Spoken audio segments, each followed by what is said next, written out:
reading out the signals for the Baltimore Colts. Unitas gives to Amici. The Colts are the world champions. Amici scores. The most amazing, sensational, dramatic, heart-rending, exciting, thrilling finish in the history of college football. California won the big game. 5 seconds left in the game. Do you believe in miracles? Yes. Unbelievable. This is Phil Steele. This is Mike Burnham. This is Wes Durham. This is Mike Ashley. Hi, this is Chuck Foreman, number 44 of the Minnesota Vikings. Woo, mercy, this is handsome Jimmy Vane, the Boogie Woogie Man. This is Coach Fry with Virginia Tech Football, and you are listening to Big Dog Sports Talk. Are you ready to rock? Are you ready to roll? Okay, let's do it. You're in the doghouse with Rick Watson on Big Dog Sports Talk, presented by Pulaski County Sports and Entertainment. Join us in the Family Fencing Studios and chime in on the McClellan Chiropractic chat line. He's keeping cool with help from Little River Heating and Air, but this show is straight fire. And now, the big dog, Rick Watson.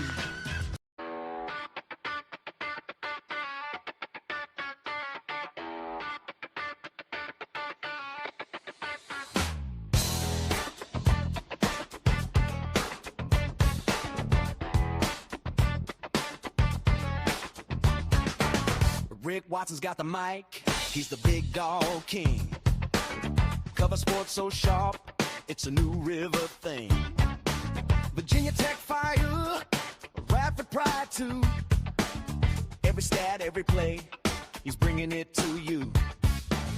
He's got that voice, deep as a valley, breaking it down, no dilly, no dally. Big dog sports talk, feel the bark.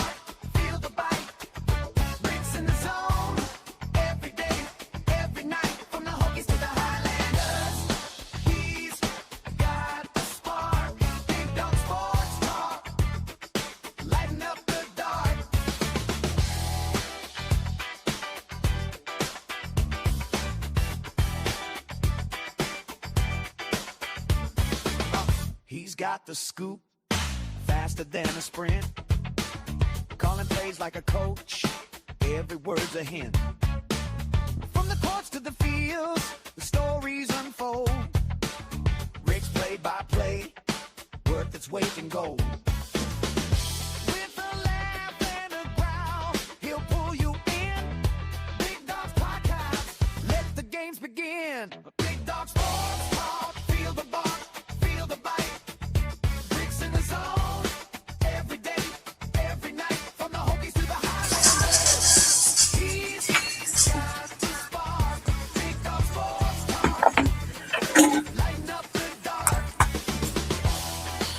Hey, how goes it here on a Hump-Day Wednesday? That's Henry the Camel reminding us to stay calm. It is Wednesday. Glad to have you with us wherever you might be. Please subscribe, like, and share the channel here in our Family Fencing Studios live from Reiner, where it's supposed to rain basically today and tomorrow.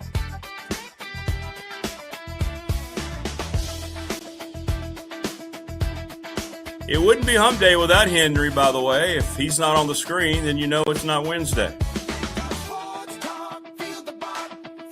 That look on his face, he kind of looks like Rachel Zegler at the Met Gala. How are you? Good morning.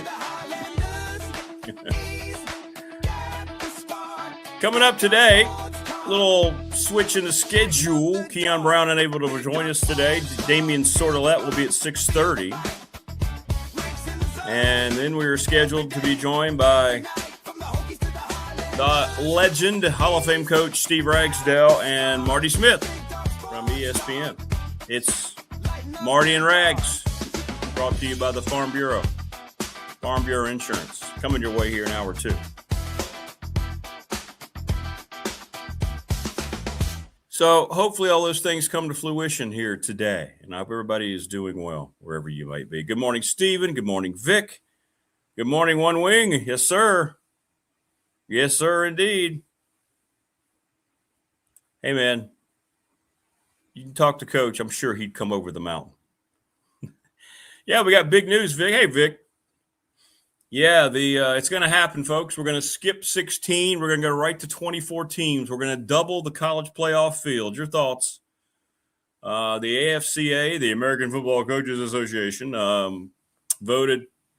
And when they recommend this, that means they already know that they've been given leeway. It's going to happen. 24 teams and no more of the worthless college football championship games. And the season's going to end at a more normal time. So there you go. There you go. Yeah, I saw that too. The SEC, I've been saying this all along, and I've been saying it during my baseball broadcast in the Big South because it's been so bad. The computer challenge system for balls and strikes is going to be in the SEC tournament, and it's going to be throughout college baseball, maybe even in 2027. Just a matter of time. I have never seen such a discrepancy. Look, I'm not just trying to go on my way to criticize men and women who are out there trying hard, but I've never seen such a discrepancy of balls and strikes. It's the most confounding thing I've ever seen, how certain things will be called a strike early. Pitchers get used to it. 3 innings later, they hit the same spot. They don't get the call. Then they have to pitch differently. Reward a pitcher for hitting the target. Reward a pitcher for acknowledging, okay, this is what you're calling a strike, so I'll pitch to that. It's been an epidemic this year in both baseball and softball throughout our Big South games, and I really have absolutely no problem for it. A lot of people have a major problem with the 24 teams. How about that? They're going to jump it up 12. And what this is, folks, let's just say it the way it is. This is an absolute maximize money grab as much as you can. Anybody at ESPN is going to act like it's the greatest thing in the world because they're going to benefit. This is all planned to happen right before the new TV deals kick in. And when they're negotiated with the expanded conferences, guess what? We have ourselves a 24-team playoff. More money to try to solve what is going on with trying to pay players.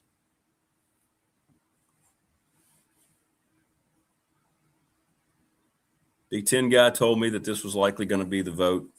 Wasn't sure, so I didn't bring it to the table. But here we are. Here we are. From Marty Smith's Tales of Coach Ragsdale's teaching moments, there were times in high school, I bet Rags wondered if Marty was working with a full set of components. Remind me, I'll try to remind him to ask him. Good job, Boris. Marty, were you working with a full set of components? Well, we'll get Damian sort of let's take on all this, but I don't guess we're surprised. Good morning, T-Bird. Good morning, Bringer of Fire. Thanks to Family Fencing sponsoring our studios. Get a free quote, 540-200-8294. Go see Mark Hundley if your back needs to be popped. McClellan Chiropractic Clinic. Mark is the absolute best at what he does. NRV Super Bowl, we're going to have our meetup, 540-382-5525. They've been in business for 25 years serving the community. Reserve your lanes. Tell Terry you heard us talking about him, Terry Stike. Sundown Electric, one of the best businesses in our region down in Elliston. Give them a call. Check out their reviews. They have 100% satisfaction. That's unheard of. It's crazy. Honest integrity. They keep costs down. Thank you so much to the Smith brothers. Bob Christ, BOBCRST11 at Gmail. ReadySetFund.com, series of text messages for you, your organization. You can earn money for your team very quickly. Floyd County got $4,300 for their softball team in only 5 days. They do it every year, and the money goes up every year. Reach out to them. Just do it. Professional Door Incorporated, residential commercial garage doors, family owned and operated 38 years. That's Travis Williams up in Dublin, right across from New River Community College, sponsor of our text line, which blew up overnight when this vote came through. National Bank member FDIC, the exclusive banking partner of the show, the exclusive banking partner of yours truly. My refinancing went seamlessly thanks to Jamie down the Radford branch and all the help I got. Thanks to Larry Ramsey, they're the best. If you need to change your bank, you're frustrated, then rock and roll. BDST Fan Question of the Week brought to you by the attorney Ryan Price, 701 West Main Street in Radford, Trust and Estate Planning. Thanks to Ryan Price. And Charles Lee and Company, Little River Heating and Air, 1095 Radford Street in Christiansburg. Many people have reached out to me about Little River Heating and Air. Hopefully you followed up, and I've been trying to tell you, you won't regret it. Go and enjoy the experience of having the lowest cost possible for the best job possible for something vitally important to keep your house maintained. keeping us maintained. Pulaski County Sports and Entertainment, the presenting sponsor of this program. Thanks so much to Jonathan Sweet, Tim Miller. We're going to have Tim on next week. We had Jonathan on this week. Movers and shakers, man. Movers and shakers. Thanks to Lawson's Mobile Home Supply. James is at 540-381-8011, 300 North Franklin Street in Christiansburg. And thanks to Brandon at Top Shelf Apparel, 4377 Lee Highway in Pulaski. Sponsor into our T-shirts. If anybody wants a T-shirt, hit me up. Let me know. They're only $20. They're only $20. All right, cool. Yeah, we'll let Coach know. Big dog merch, baby. Big dog pickleball merch, big sis. No, it's not happening. Now, they want to put the show logo on pickleball paddles, and we'll endorse it. We'll be a shill for pickleball paddles. So your thoughts, the 24-team playoff will be here, and it'll be here sooner than later. Now that the vote has been done by the coaches will get what they want. So what do you think? If you consider those who got full shares, for the Big Ten, by the way, they're going to get 7.3 more million per team.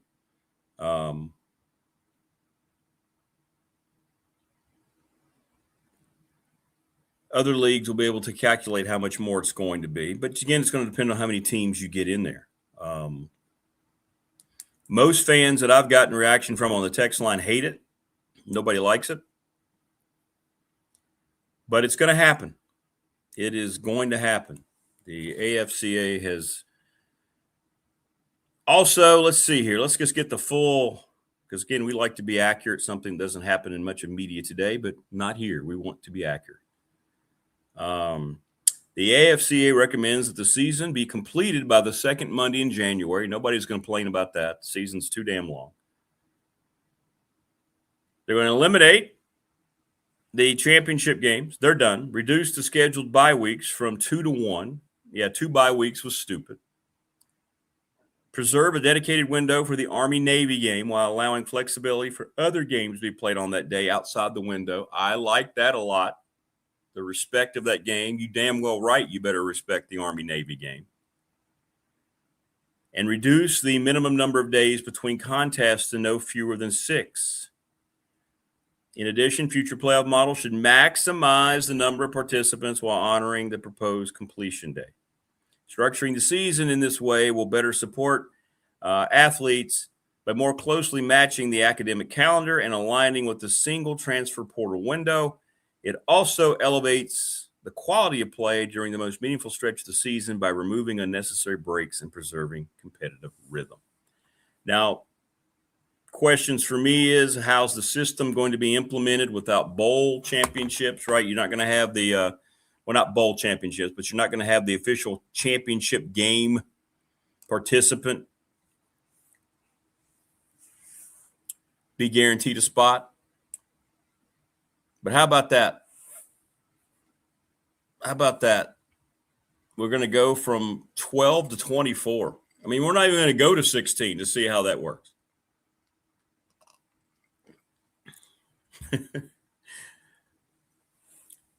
More football, people say. I get it.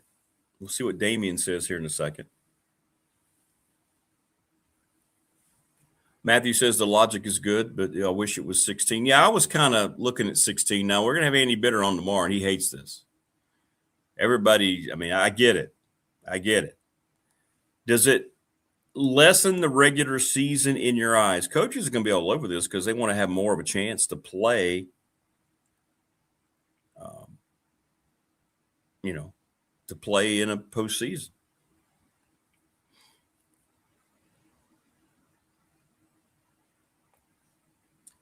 But it's happening. It's here.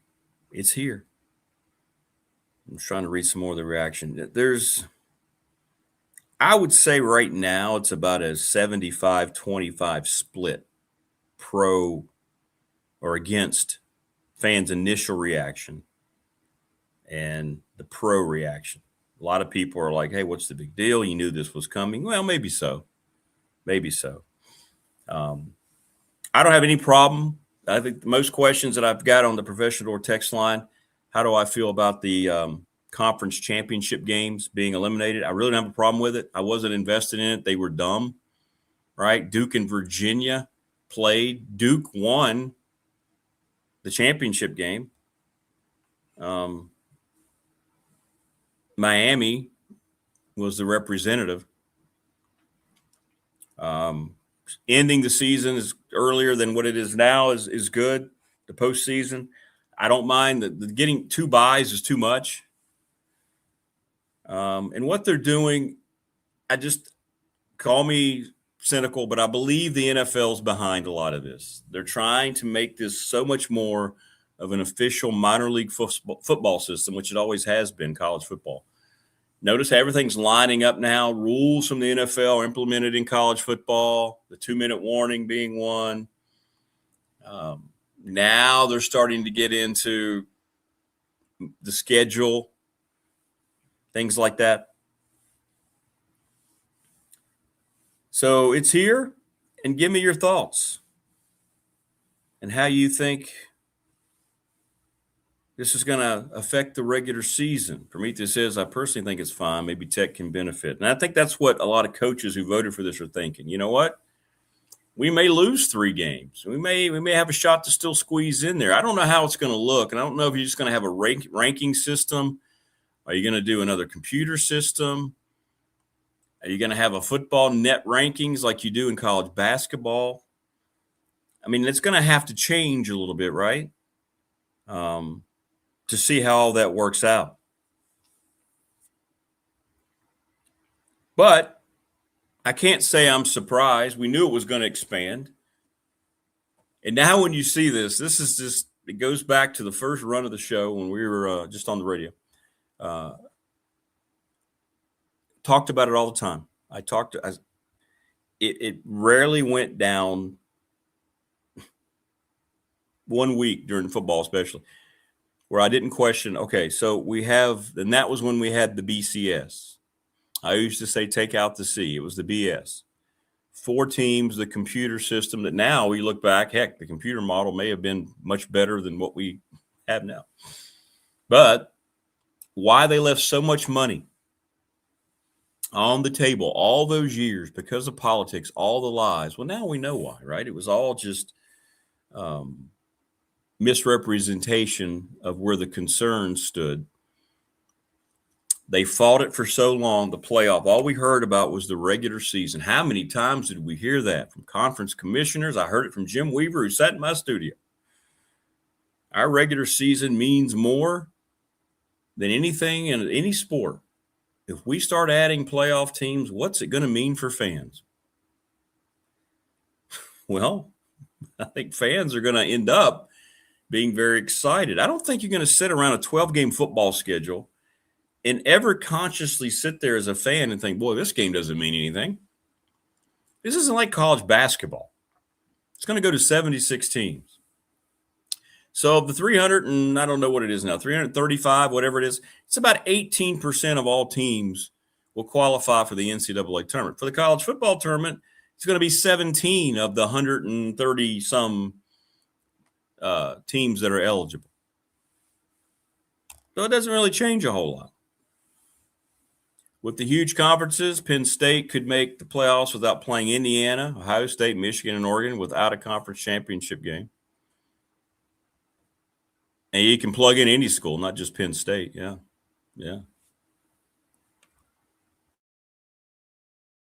It's going to be wild, man. It's going to be wild to see how all this plays out. But it's going to be more football. It's going to lend itself to much fewer arguments of who should be in, who shouldn't be in.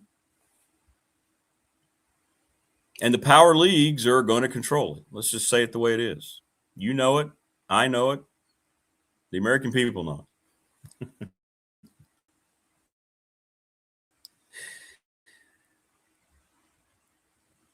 But like I said, it's about a 75-25 split. People are against it. But I don't believe the regular season gets devalued. If anything, what this does, I think, helps these schools be able to go out and ask for more help from their support system, you, the fans, the donors. Because now things are opened up a little bit. See, all this seems like it's headed in a direction we don't know. How much money does it take? We just need more. We don't know how much more, but we need more. We just know it needs to be a lot.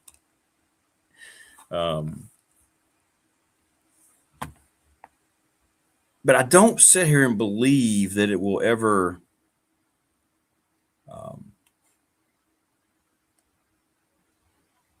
devalue the regular season in our eyes. College basketball regular season will be devalued some. But that's always the argument against, right? The devaluing of it. The NFL added 7 teams per conference. I don't think the regular season has been devalued. Right? Yeah, I get you, Prometheus. Yeah, something they don't control, but yeah, that could happen. Yeah, that's true. That's true. So anyway, this is hit and a good time to talk to this gentleman about it. We appreciate him maneuvering his schedule a little bit. Damian Sordelet, the Virginia Tech football beat writer for the Roanoke Times. Good. What's up, DS? Good morning. Morning. 30 minutes early is not that bad. So yeah, not bad. Not bad. Thank you. Thank you so much. Well, your thoughts. So we're going to have 2014. We're not even going to go to 16. We're just going to go from 12 to 24. Your thoughts on that? Is it, I guess my initial thought was hearing from people they're concerned about the regular season. Do you think it devalues the regular season, much as people think it might? Yeah, you kind of look at what the FCS goes through. And I talked to Danny Arocco last week, and he had, I think his perspective is good on this, that when he was at Delaware, I believe it was his first or second year, it might have been his first year, they had been like 4-7, 4-7. And first year he gets into like 7-4, 8-3, somewhere in that range, with wins over like New Hampshire, Rhode Island. And then Delaware gets left out of the field, which is 24. And New Hampshire, which had been ranked all year, had high expectations, gets in. So I'm not saying that would happen at the FBS level, but you open the door for a committee to say, well, this team was ranked all year. Their body of work's good. You know, we like them, but then a team that was not on the radar at the beginning of the year and then burst onto the scene, and then they're like, well, yeah, probably too little too late. But again, I understand where the American Football Coach Association is coming from. Yep. I would rather them finish up the season on New Year's Day. If you're getting rid of conference championship games, go into your first round, which would be 9 through 24. Your top 8 get buys, and then go into the round of 16, quarterfinals, semifinals, and finish up on New Year's Day. We don't need to go to the second Monday of January. That's going to be a little too far. I don't mind that either. Yeah, I like that too. The sooner the better. Yeah, I'm with you on that. How do you feel about the elimination of the conference championship games? That's kind of more of a lot of people seem to not care, but then there are people who are very adamant that shouldn't happen. It seems like there's no middle ground there. Yeah, there's no middle ground because it's a moneymaker and it gives you a chance to play for a championship. If, say, for years in the ACC, if you weren't Clemson or Florida State, if you had a chance to get to the ACC title game and win it, then you say, oh, we're ACC champions, even though we were by far the second or third best team in the league behind Clemson and Florida State. But Prometheus is right. And I was reading the comments right before I came on. He's right. You could be in a big league and avoid the top teams. Virginia, this upcoming season, have a good year and make the playoffs. I mean, you look at UVA's schedule, it's still one of the easiest in Power 4. And they're avoiding all the big dogs. And you have another good year like they had last year, and you're in the playoffs in 2014. Whereas Virginia Tech goes to SMU, goes to Clemson, goes to Miami, hosts Georgia Tech.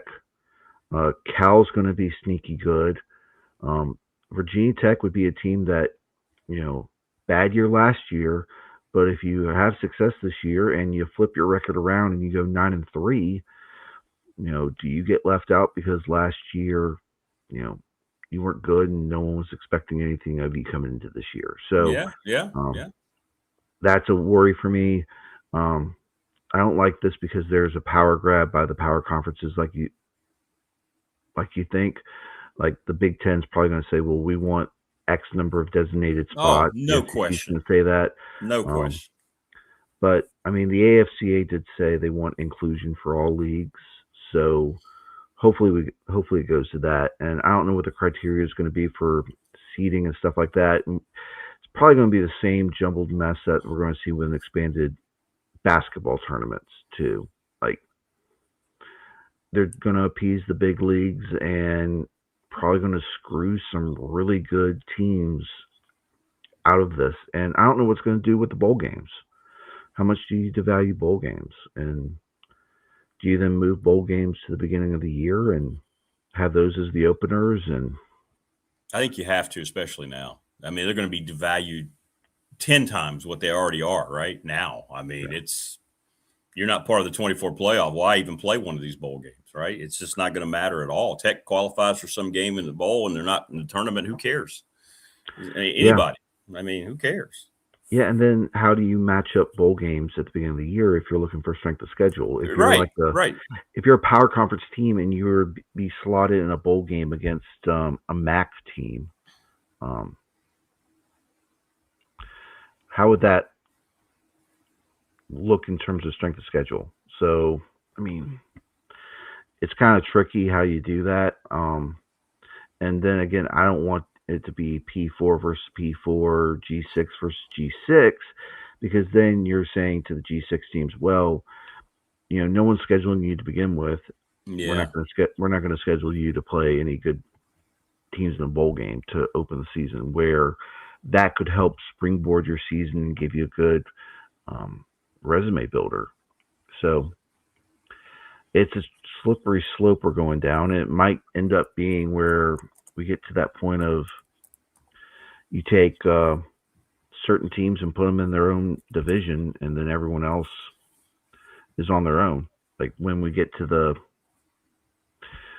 breakaway for, what is it, 64 teams that want to branch away from everyone and create their own subdivision, then everyone else stays back. So I hope we're not trending in that direction, but we very well could be seeing the tea leaves to that. Yeah. I mean, I guess I'm not surprised. I am a little surprised they jumped it that much, but that shows you they're trying to get this implemented and started to when it's going to begin, when the next TV deals are negotiated too, right? They're going to maximize as much money as they can. So, and Greg Sankey brought up that the number one seed would have the choice to select which bowl sites they would play in for the quarterfinals and the semifinals. At this point, I'm like, just play them on host sites, and then put the Rose Bowl.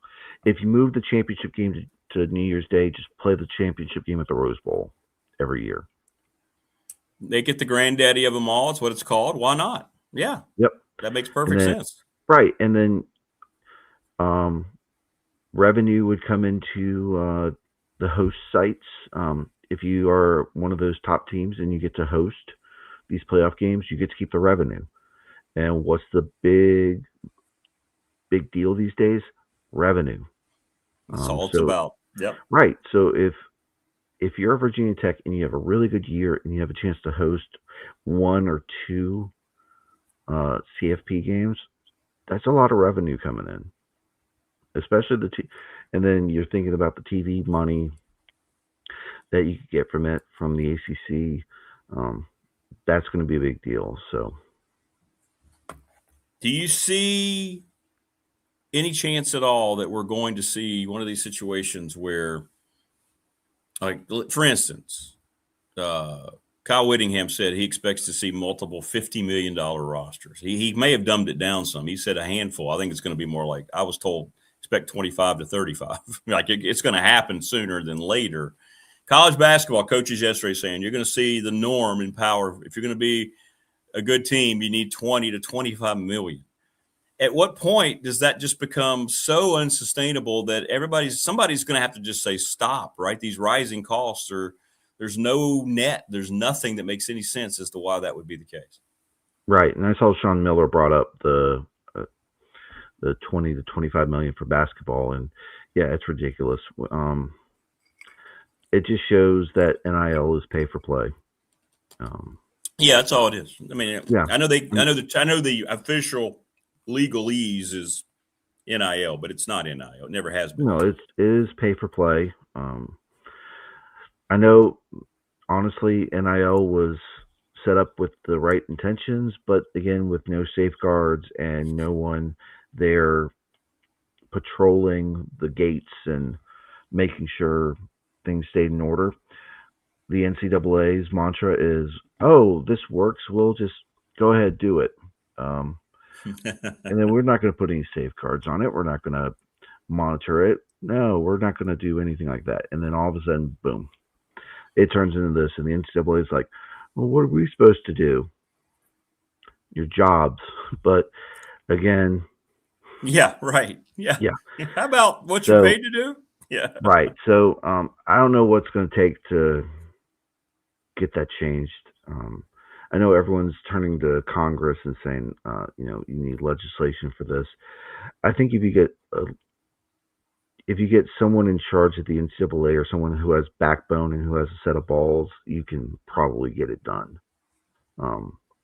Because then you can say, you're not taxing these donors to the nth degree, because that's essentially what it is.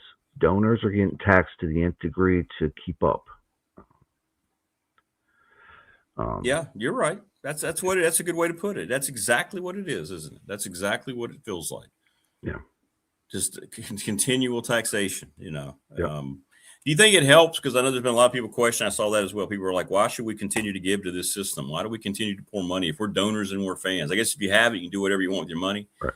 But now this feels like this is also going to be something that's going to be used. Hey, we got a new playoff now. We can be part of that. We just need a little more. Right? It's going to be interesting to see how much donations change, or if they change at all going forward across the country. Right. And there's going to be some sort of fatigue with it, right? You're going to need, you're going to have people who say, okay, we'll give just a little bit more, feel like this is a good chance for the, whatever program to, keep moving forward. And then all of a sudden, you're going to get to a point where they're like, what's the point? Where's my return on investment? What's the point of increasing my giving every year if, and you keep saying, hey, we just need a little bit more. We just need a little bit more. And you're like, well, what am I getting out of it? So yeah, there is going to be some fatigue with it. Comes with everything. You're going to have, like, the big money donors. You're right. They'll probably give, and it doesn't matter to them because it's probably a drop in the bucket. Yeah. But you have probably everyone here in this chat who are in the same boat of, man, like, what's the point in giving? Like, I give, but at the same time, it's like, why you keep asking me for more? Usually I would give some. Right. And then, hey, great. Yeah, thank you so much. Thank you. Yes. Now it's like, oh yeah, thanks. Can you up it a little bit more? We need it. So yeah. Again, Vic's right. College football is probably going to generate even more money now. But you need to get to the point where your athletic department could be sustainable. Virginia Tech's not there yet. I think it can be, but you need to get to like the SEC or the Big Ten where you're getting those TV dollars. Exactly. You got to get out of the ACC to get there. Because I was going to ask you about that. I know James Franklin's asked. I'm told by people how he's going about it basically every day over there. If he's promised something or if he's told something, he's calling those people, hey, where's my money? Basically that's the way that whole department's being run right now. So he's got all these unrealistic, or maybe they are realistic in his mind, expectations. How can that transfer from a place like Penn State, which has a totally different type of budget, very few money concerns, as opposed to Tech, who's trying to get caught up. And can they get caught up to satisfy somebody like Franklin?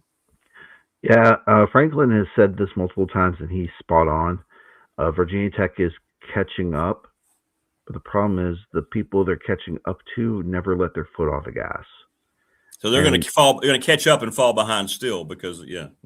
Essentially, they're trying to catch up to a certain point where, say, Penn State might have been a couple years ago, but the problem is Penn State's already well ahead of that part. So, you don't need a Rutgers situation on your hands where you're throwing so much money at it, but then you lose it. Yeah. Prometheus, right? There needs to be a cap on this.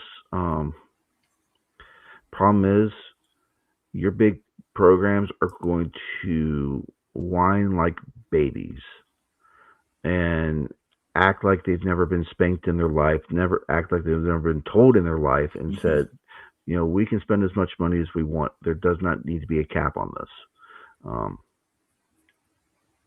But he's right. There's a realization there needs to be a cap on this, which means collective bargaining needs to come into this.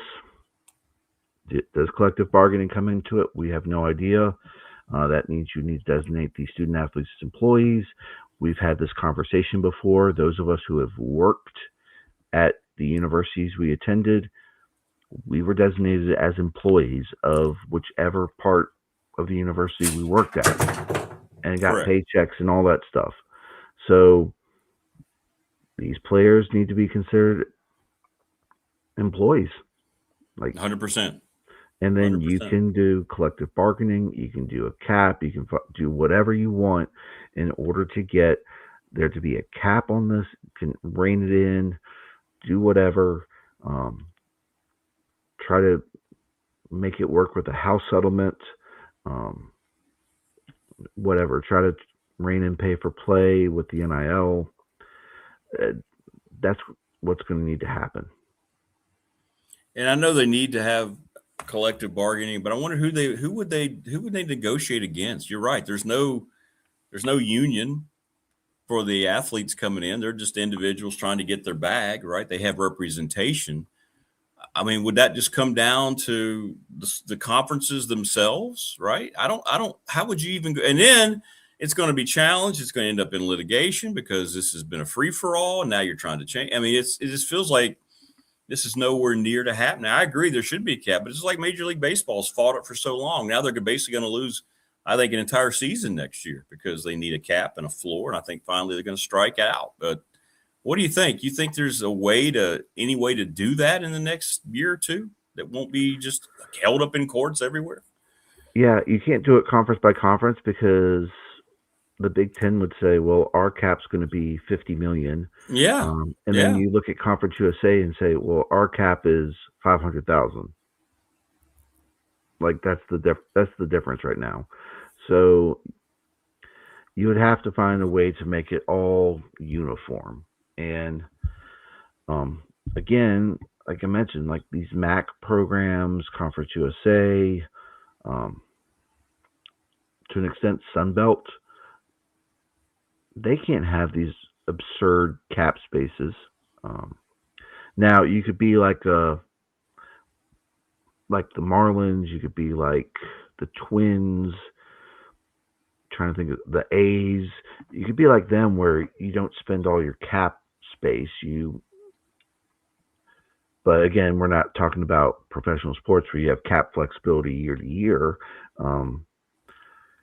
I would say like you could do that and see if you could be successful. Whereas you'll have these big conference programs that'll try to max their cap at each year and try to go all in every year. Whereas you could probably be smart and find a way to be successful without utilizing all your cap. But again, that would need to be something that comes from, you need a uniform cap. Where that comes about, you probably need Charlie Baker, again, grow a backbone and say, this is how we're doing it. And you think he has power, or is he just a figurehead? Is he kind of like Goodell going out and just? Yeah, he's a figurehead, but again, he answers to the university presidents. Yes. And if Tim Sands is saying out loud, "Wake me up when this is over," he's not the only university president who's thinking that. So you could probably get a whole mess load of university presidents on board with trying to make things uniform from a cap standpoint, from collective bargaining, making these student athletes, designated them as employees since they are getting paid from the university. You could have a lot of presidents who would be on board with this. Because, again, if Tim Sands is saying out loud what probably 90% or more of university presidents are thinking when it comes to what the system looks like and how it is evolved into this mess of a problem that we're going to be talking about on a weekly basis. So the university presidents are who Charlie Baker answers to. He just needs to go to them and say, all right, we need to find a way to make this work. Don't involve the courts. And then I think that could help out quite a bit. Well, we'll see how this dust settles here in the next month or so once this is officially accepted. I know it will be, and what the reaction might be. What did you got some interviews coming up with some tech folks, right? What do you got or come? Is that when are you sitting down with Whit? Don't you guys get a Whit opportunity here soon? Tomorrow. Or not? Tomorrow. Hey, there it is. You think he'll answer questions? Well, he's always answered questions, so I have a feeling we'll have a good opportunity to ask him a few things. I know my notepad is full of topics I want to touch on, and hopefully we get I think we get an hour. Hopefully it's a little bit more because I know it's myself, Mark Berman, Andy, Teal. The four of us are sitting down with him. Oh, so. Good. 2 from each of the same publication, so that's good. Well, yeah. I guess you can say that. Yeah. Yeah, there's a lot to go over, not just from a football standpoint, but from I know a lot of people are going to ask him about his legacy, all that stuff. Ask him about the timing. I did find it interesting that he mentioned in the press release that it was he was looking at 2027 to retire, which means he was really tied to Tim Sands. Yeah. So the fact that Sands chose to retire or leave earlier, you could say probably the board may have forced him out, or Sands was like, you know what, my time's up. Yeah, we'll ask Wood about that. Where the athletic. Go ahead. How do you look at his legacy? Because to me, he failed because he failed football, which is what he was brought in to maintain because the inevitable, retirement of Frank Beamer. It didn't work out. I mean, he made a good hire on paper. It failed tremendously. Then he made a horrible hire, overreactionary hire from a guy who never should have been a head coach. He failed football. He's put football in this situation. You can talk about Final Four in women's basketball and softball. Okay, that's great, but they don't make any money. I mean, and they didn't go out and get money until this last ask, that he was challenged to get before. I think all these things were set in motion right after Brent Pry was fired, when he wasn't allowed to announce it, when Tim Sands announced it. How do you view his legacy? Is that too harsh? Or is that just being honest? It's a complex legacy because, like you mentioned, Justin Fuente was the hire for the 2016 season. 100%. Everyone wanted him. He outmaneuvered everyone, got him. And 19 wins in the first 2 years, a trip to the ACC championship game, the bowl win over Arkansas. Like, there are a lot of good things, and James Franklin mentioned this in an interview, and he's right. Justin Fuente didn't have the resources to maintain this. Now, did Justin Fuente help his own cause. I don't how he agree ran with. quarterbacks into the ground, and Correct. Yeah. how he managed his roster. I mean, you have 10 scholarship running backs on the roster when you had 85 scholarships. I mean, yeah, that was more of a James did Franklin. Justin Fuente manage his resources like he should have? Correct. He did not. Did not, and it was a disaster. And right, that's coaches are going to say that to try to defend themselves. They're always going to use that as a scapegoat. We just don't have the resources. How can I win? How can I do my job? Right.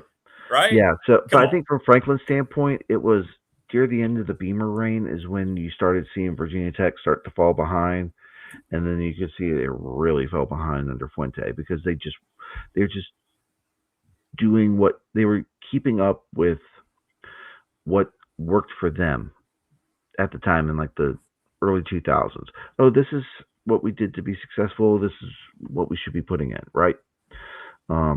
That's what happened. They weren't keeping up with anyone. They were doing what they thought was successful and just didn't work. I agree. The Brent Pry hire, now looking back at it, should never happen. It seemed like that was a John Boleyn special. Speaking of legacies, yeah, I mean, we've known for a while he's retiring at the end of this year. So, yeah, but in the end, he got it right. This is August. This is before Brent Pry got hired. Witt saying, "Hey, enough's enough. We need money." Yeah. And then again, I'll say this, Prometheus, the fundraising has increased under Witt's watch, but the fact that you never had a true head of the Hokie Club who knew how to fundraise, and the fact that University Advancement is having to take on the brunt of this fundraising for Invest to Win shows that the Hokie Club just wasn't stacked. I mean, there's a good number of people working in the Hokie Club right now. But you need more. Yeah, yeah. And you need someone there who has significant fundraising experience. And the lost my train of thought here. They have put the advertisement out for the head of the Hokie Club. Saw that. Same as they put out a position for football, which is director of analytics and strategy and whatnot. That's a new position where you're going analytics mode, using AI, all that stuff to kind of. That's the road they're going with pro sports. But again, back to Witt, it's a complicated legacy because.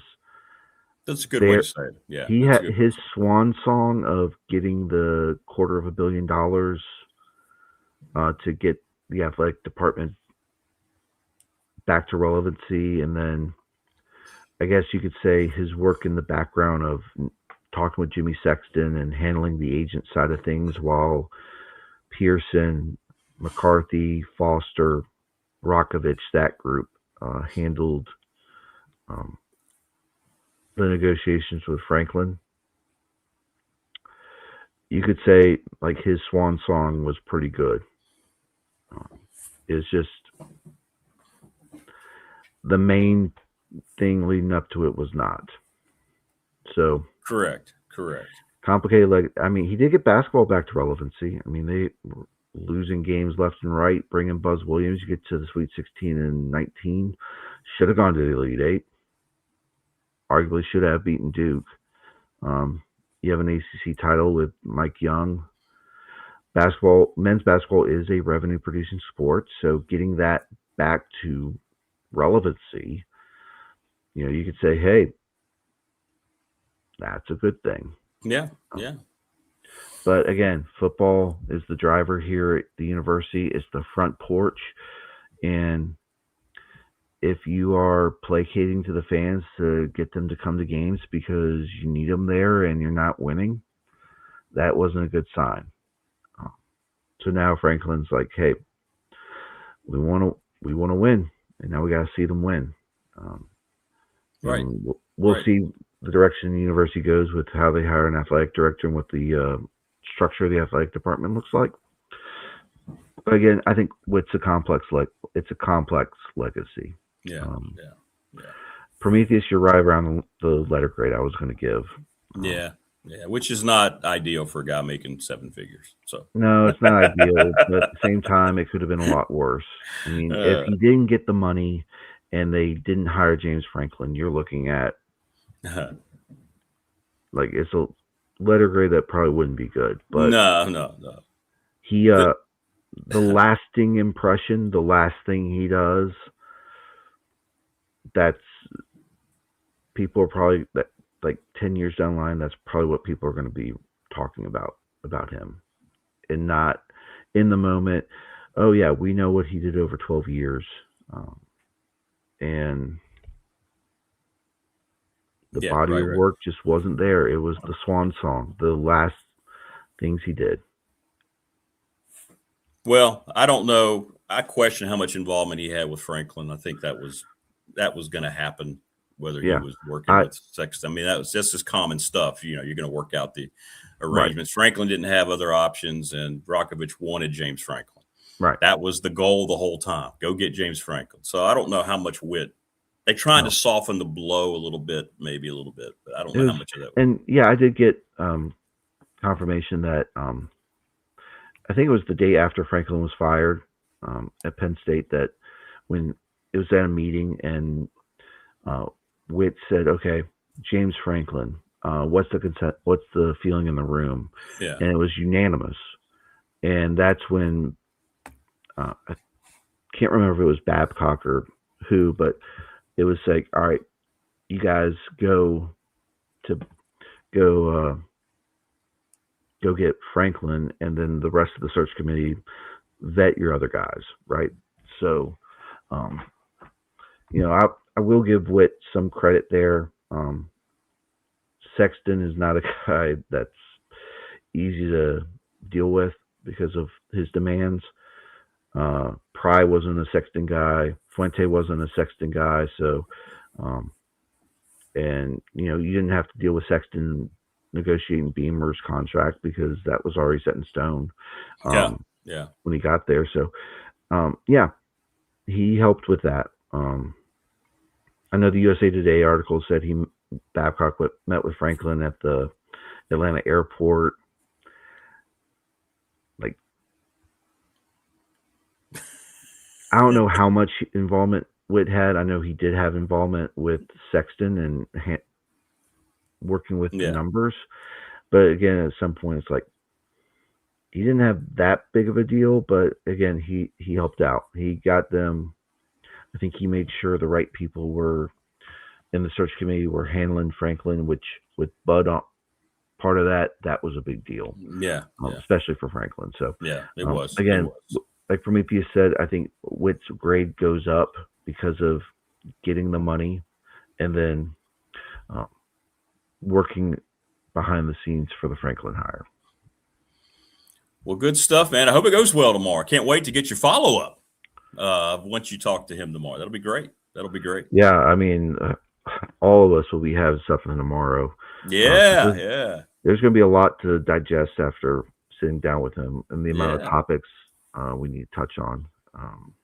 Looking forward to that. There'll be a lot that'll come out of that, and getting to the point of the year where I was at a Red Jacks game yesterday and talked to D'Angelo Ortiz, the son of David Ortiz, asked about his development and all that stuff. So I'll have something on that later. Oh, good. Okay. Early next week. But the main thing the rest of this week would be sitting down with Witt. And, all right, man. That's going to probably be his last sit-down interview ever as the AD. So right. There'll be a lot that he says to us, and no cameras or anything, just recorders, and ask him some questions. So good. That'll make it easier. So that's what. All right, man. Yeah, that's why I like to do it with just the traditional media outlets. Exactly. Andy Bitter's still a traditional newspaper guy. So. Yeah, exactly. Yeah. Well, man, thanks again for moving up. We'll be back regular time next week. So thank you so much. Absolutely. All right, brother. Have a great rest of the week, man. All right. You too, guys. All right. Thanks a lot, Damien. Damien Swartlet from the Roanoke Times join us, Virginia Tech football beat writer. He'll be with Whit Babcock tomorrow. Hit us up in the McClellan Chiropractic chat room, also on the Professional Door text line. Many of you have. It's that time. Well, we're a little bit beyond a month, but it's that time we're joined by this gentleman as we await the other gentleman. He is the Hall of Famer, the legendary head coach of the Giles Spartans, Coach Steve Ragsdale. Coach, how are you? And good morning, my friend. Good, Rick. How about you? How you doing? I'm doing well. We're waiting Marty to join us. But, hey, first of all, I'm glad to hear your oral surgery went well, man. That's always kind of a tricky situation, isn't it? Yeah, I'm just minus. I got 2 big holes in the back of my mouth. That's all. So, well, you're good now, right? I think you had a couple of procedures. Everything seemed to be going okay, right? Everything's good. Yeah, I still got some stitches in there. I'm supposed to get those out Thursday. What's the day anyway? Wednesday or Tuesday? It is Wednesday. It is Wednesday. I do that all the time. When you're retired, you forget which day it is. So yeah, get some stitches out and then go from there. I understand. Well, I guess while we wait for Marty, I want to get your reaction. I know you follow it very closely. We're going to the maximum amount of teams in college football playoff. It looks like the coaches voted on this, and usually when they vote, they know they're going to have that accepted. What do you think, going from 12 all the way to 24? We're doubling the thing. I didn't even know that had happened, but now that you bring it up, I don't like it myself. I mean, my gosh, where's the end of that? If I use high school football as an analogy or a comparison, used to be back when I first started, there were in out here where we are, and what was at that time called Region 4, and then we were in AA at that time too. There were 2 districts in the region, the Southwest District, which was a really good, strong district, had Graham, Abingdon, Virginia High, Marion, all those schools, which year in and year out, there were going to be 3 or 4 of them, the Richlands that were going to be really, really tough. And then you had the New River District, which was, that was a great district. I mean, you had us, Giles, and Blacksburg, and Radford, and George Wythe, Narrows, etc. And that went back. As a matter of fact, the New River District was formed in 1960. Prior to that, teams out in this area were in old District 6, which had, that was a huge district. It had like Martinsville, Bassett, all the New River District teams, so, but anyway, going at that time, actually, teams in this area did not. If you were AA, there was no playoffs. You played 9 games and put the uniforms up and went into basketball. But anyway, I'm getting off topic a little bit there. When I first started, there were you had the top 2 teams in the New River District and the top 2 teams in the Southwest District, and they were in the playoffs for Region 4. All right. Number 1 in one district played number 2 in the other district, and vice versa. Okay. And if you made the playoffs, you had a darn good football team. You had to be good just to make it. And over time, that has gotten, and there weren't but 3 there were 3 classifications: A, AA, and AAA. AAA was 1,000 and above in the top 3 grades. AA was from 500 to 1,000 in the top 3 grades, and single A was everything below 500. And so gradually, they've added this and that. They split those up into, instead of just 3 groups. And so you came out of the playoffs at that time, you had 3 state champions. And our first one in 1980, that's the way it was set up. And I mean, you had to be darn good just to make the playoffs, much less, win a state championship. And now I don't know how many teams. I've lost track of how they do it. But the first round, you'll see scores like 50-0 and 56-7 and that stuff, and it's just ridiculous. We used to beat people that day. You got to go, you got to travel somewhere to play and then get beat 60-0. I mean, why bother? And so I don't like this, expansion of everything. I didn't realize they'd gone. What'd you say it was 24? Yeah, Mark Dog, what's up, by the way, number 9. Good morning, Marty. Boys. Good morning. Hey, Marty, how you doing, man? Great to be with you guys today. Love it. Look forward to it. Good. To hear some pontification and some eternal wisdom. I got to ask you, take us through Churchill Downs real quick, man. That was fun. Incredible story. I mean, what a race. DeVoe, yeah, I mean, Cherie DeVoe, Golden Tempo. Very under the radar all week. I mean, the house made a fortune because everybody, I mean, everybody was looking at Renegade, which had a great run. Irad Ortiz, the jockey for Renegade, did a great job. But right out of the gate, I mean, that thing was bouncing around off other horses like a pinball and didn't get a great break. And then you got, Jose Ortiz, little brother, coming from the abyss on the 19 horse to close in just an astounding fashion and win the Run for the Roses, the first female trainer in 152 years to win the Kentucky Derby. And that was Jose, the jockey's first Derby win as well, in his 11th try.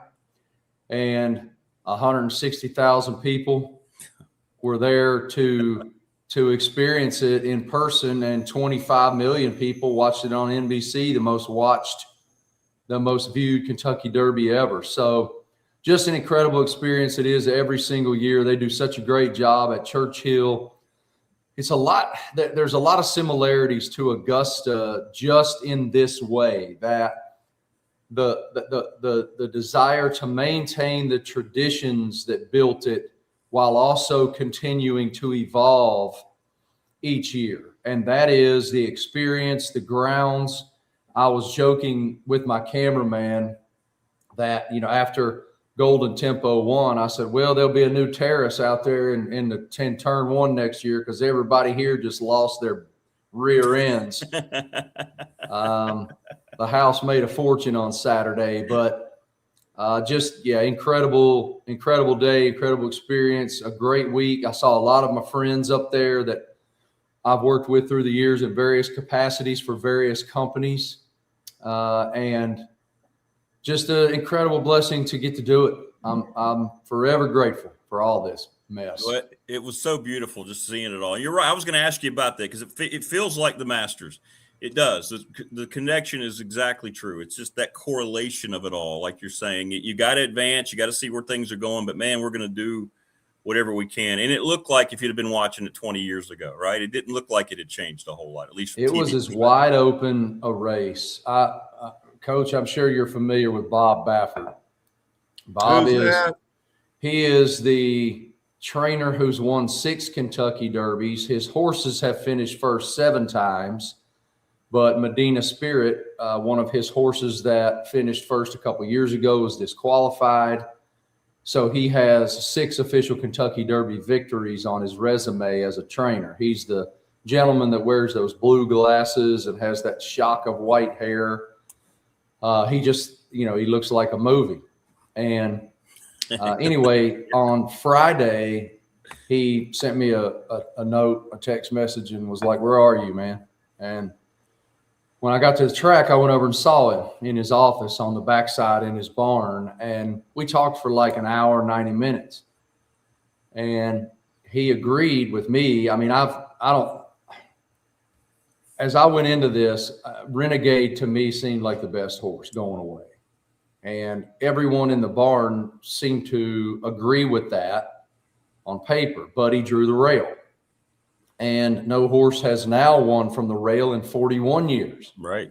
From the one post. Ferdinand in 1986 was the last horse to win from the one post in the Kentucky Derby.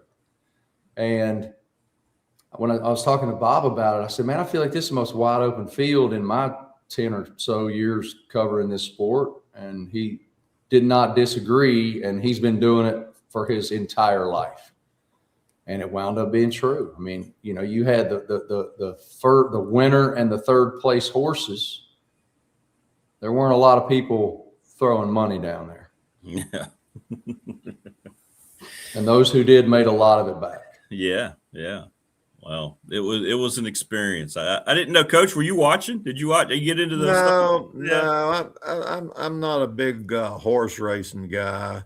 I've been to one horse race in my life. And that was up in in West Virginia, up there, just above Winchester. Well, I can't even remember the name of the place where Coach Kelly and I, in fact, went up there, Marty, and I could see Coach Kelly being into the ponies. One of his college buddies lives up there, or did live up there, and we went up there. That was when I was single, and he as well. And we went up there and stayed at his buddy's house, and then went to the horse races. I enjoyed it. I didn't know what I was doing, but it was a good experience. And what's the name of that? It's just over the Virginia line into West Virginia. And it's a horse racing park. Yeah, I mean, it's not, it's not Churchill Downs or anything like that, or even it's just the Churchill Downs of West Virginia. What's the next one in the Triple Crown up in Baltimore? That would be the Preakness Stakes. Yeah. And then it is the Belmont Stakes. Yeah, Long right. Island is the final leg. Crown. Mountaineer Casino Resort. Is that right? No? I think that's right. I think that's right. It wasn't named that then. I think the name has changed since then, but I think that's correct. New Cumberland, West Virginia, Coach, is what it says. I don't know where New Cumberland is. Where is that? Like by Beckley or somewhere? Well, it's in there between. If you get up into Northern Virginia there, and you cut across to DC. Oh, it's up there. It's in that area. Okay. Yeah, it's not down here in the southern part of West Virginia. It's kind of up there. Like I say, in between, like Harrisonburg and more like Winchester, between Winchester and DC. I know that little route. We when I'm going up north for summertime, so you go through Berryville, and those northern, like up near Winchester, like Coach is saying, and it's Route 7, and you go right down. I forget what river it is. I'm not a geography guy, Coach. You're smarter than me, but in my mind, it's the Potomac. I'm sure it's not the Potomac. Well, no, the Potomac comes on out there. You got Harper's Ferry. That may be the Potomac then. That's right. And out in that area, and it's the Potomac River. When I was at Roanoke College, we used to look at you. when I was at Roanoke College, we used to play all those schools up there in that Baltimore, D.C. area. Played Towson State, Loyola, Baltimore, and in fact, we went up and played Georgetown the very first year that who was the head coach up there. It was his first year. They were just starting basketball, and but anyway, we would travel up there via station wagons and a van, something like that. Horse and buggy. Kind of interesting. We never ever spent the night after a game. We would go up the day before, practice, say, in a high school gym, spend the night that night in a motel, hotel / and then play the game the next evening and then load into the station wagon or the van and stop at Lindy's or something like that and pick up a box of chicken and head down the road. And then we'd get back at like about 3 in the morning or something like that. But we never, ever missed a practice the next day. You had everybody sleepwalking, but we never missed a practice. But anyway, that's getting so yeah, I was up in that area. I don't know. Charlestown, that's the name of the place. Charlestown, 2 separate words. Okay. And that's the only horse race I've ever been to live. Now, I got a buddy who was from Silver Spring, Maryland, that played basketball at Roanoke College, and he and a guy from here in Parisburg, they go to or did. I don't know if they still are or not. I've kind of lost touch a little bit over the last year or two, but they go to the Kentucky Derby every single year. The two of them. Even if you're not a horse racing person, I say this about 5 different American sporting moments. There are 5 institutions. There's the Super Bowl, the Kentucky Derby, the Indianapolis 500, the Daytona 500, and the Masters Tournament. They all transcend their own sport. Yeah, they do. They are events. They are national holidays. And whether you pay attention to the sport or not, the energy and the narrative around those events is so well entrenched in the national consciousness that it's happening. And that's not the case for the vast majority of anything anymore. There's so much noise today. There's so many inputs. Everything's moving so fast. My middle daughter just turned 17 years old on Friday. And I'm telling you, she was 4 years old yesterday. And so those events are, they just, the aura, the history, the tradition, the position in their own sport, just in my estimation, accelerates them far greater into the mainstream consciousness than anything else in their sport. I used to watch, the Triple Crown races on a regular basis. Somehow just along the way, I kind of got away from that. But you've seen a lot of it. Compare Secretariat with your top horses now. How does that compare? There's not any comparison to anyone ever, or any other horse ever.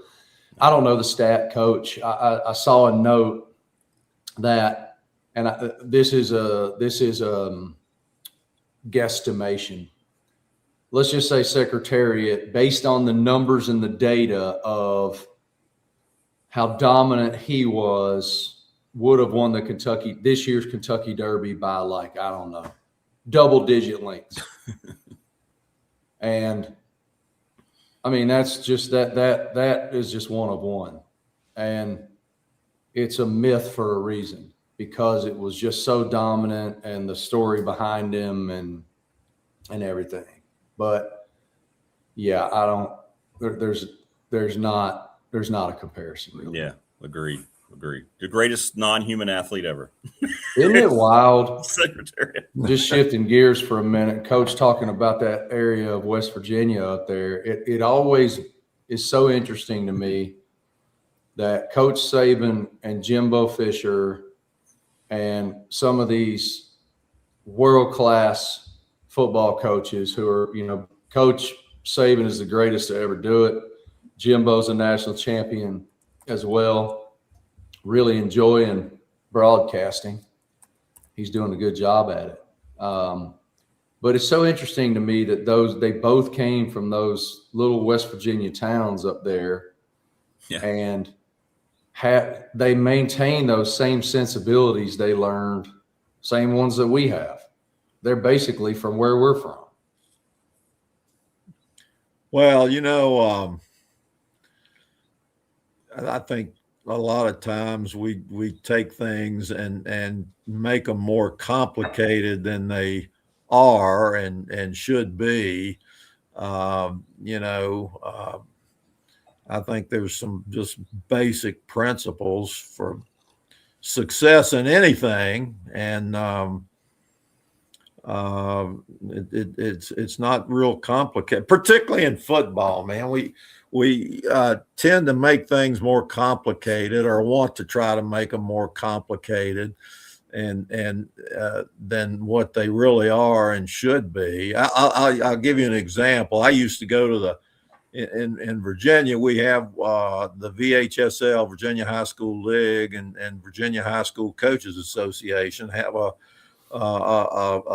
great clinic every summer. Okay. And it used to move around the state to different locations, but it eventually kind of landed, and I guess they're still having it down in the Hampton Roads area down there. But I'd go to these sessions of, they'd have college coaches speaking, or maybe a pro assistant coach or two, and et cetera. And I always tried to attend the sessions, as many as I could, and learn what I could, they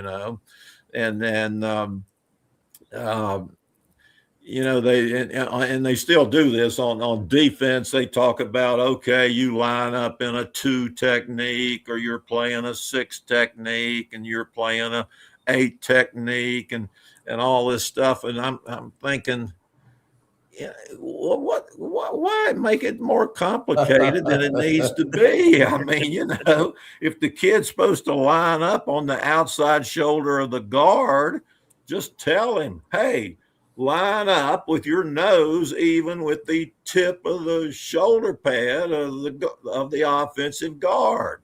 You don't need some, you're playing a 3 technique, and the kid's sitting there going, 3, where's that at, coach?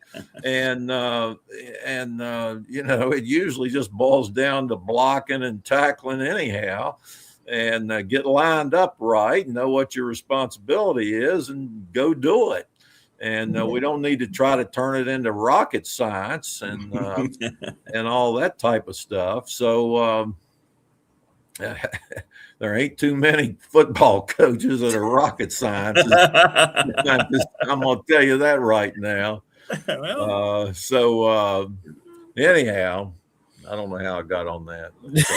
That's okay. I don't either, but I'm glad you did. I'm glad you did. Craig County watching this morning, guys, in their locker room. They got the whole team in there. Nice. So that's great. They're running your offense, Coach. What's that now? Craig County, the Rockets. They're chiming in. They got us on the big screen up there in the whole weight room. Good morning, guys. They want you to offer some sage wisdom on swing 43 right now. Well, I can do that now. I'm going to We all tell do. you. We all do. We're aware. Let's go. I maintain this. I think the most lethal play that we had, I know you're going to say it's 32, but it was 47. Oh, 47. 47 is my favorite football play of all time. Let me tell you about 47. All right. I love 47 has got the prettiest blocking scheme of all time. I just started sweating, by the way. Okay. and you're talking about the single wing. One thing about it, it's based on the Pop Warner actually invented the single wing, the so-called quote unquote modern single wing at the Carlisle School. I think that's what it was called, in Carlisle, Pennsylvania. And that school was, they brought Indians, literally Indians from the plains to, now this goes way back, to this school up in Pennsylvania. And the idea was to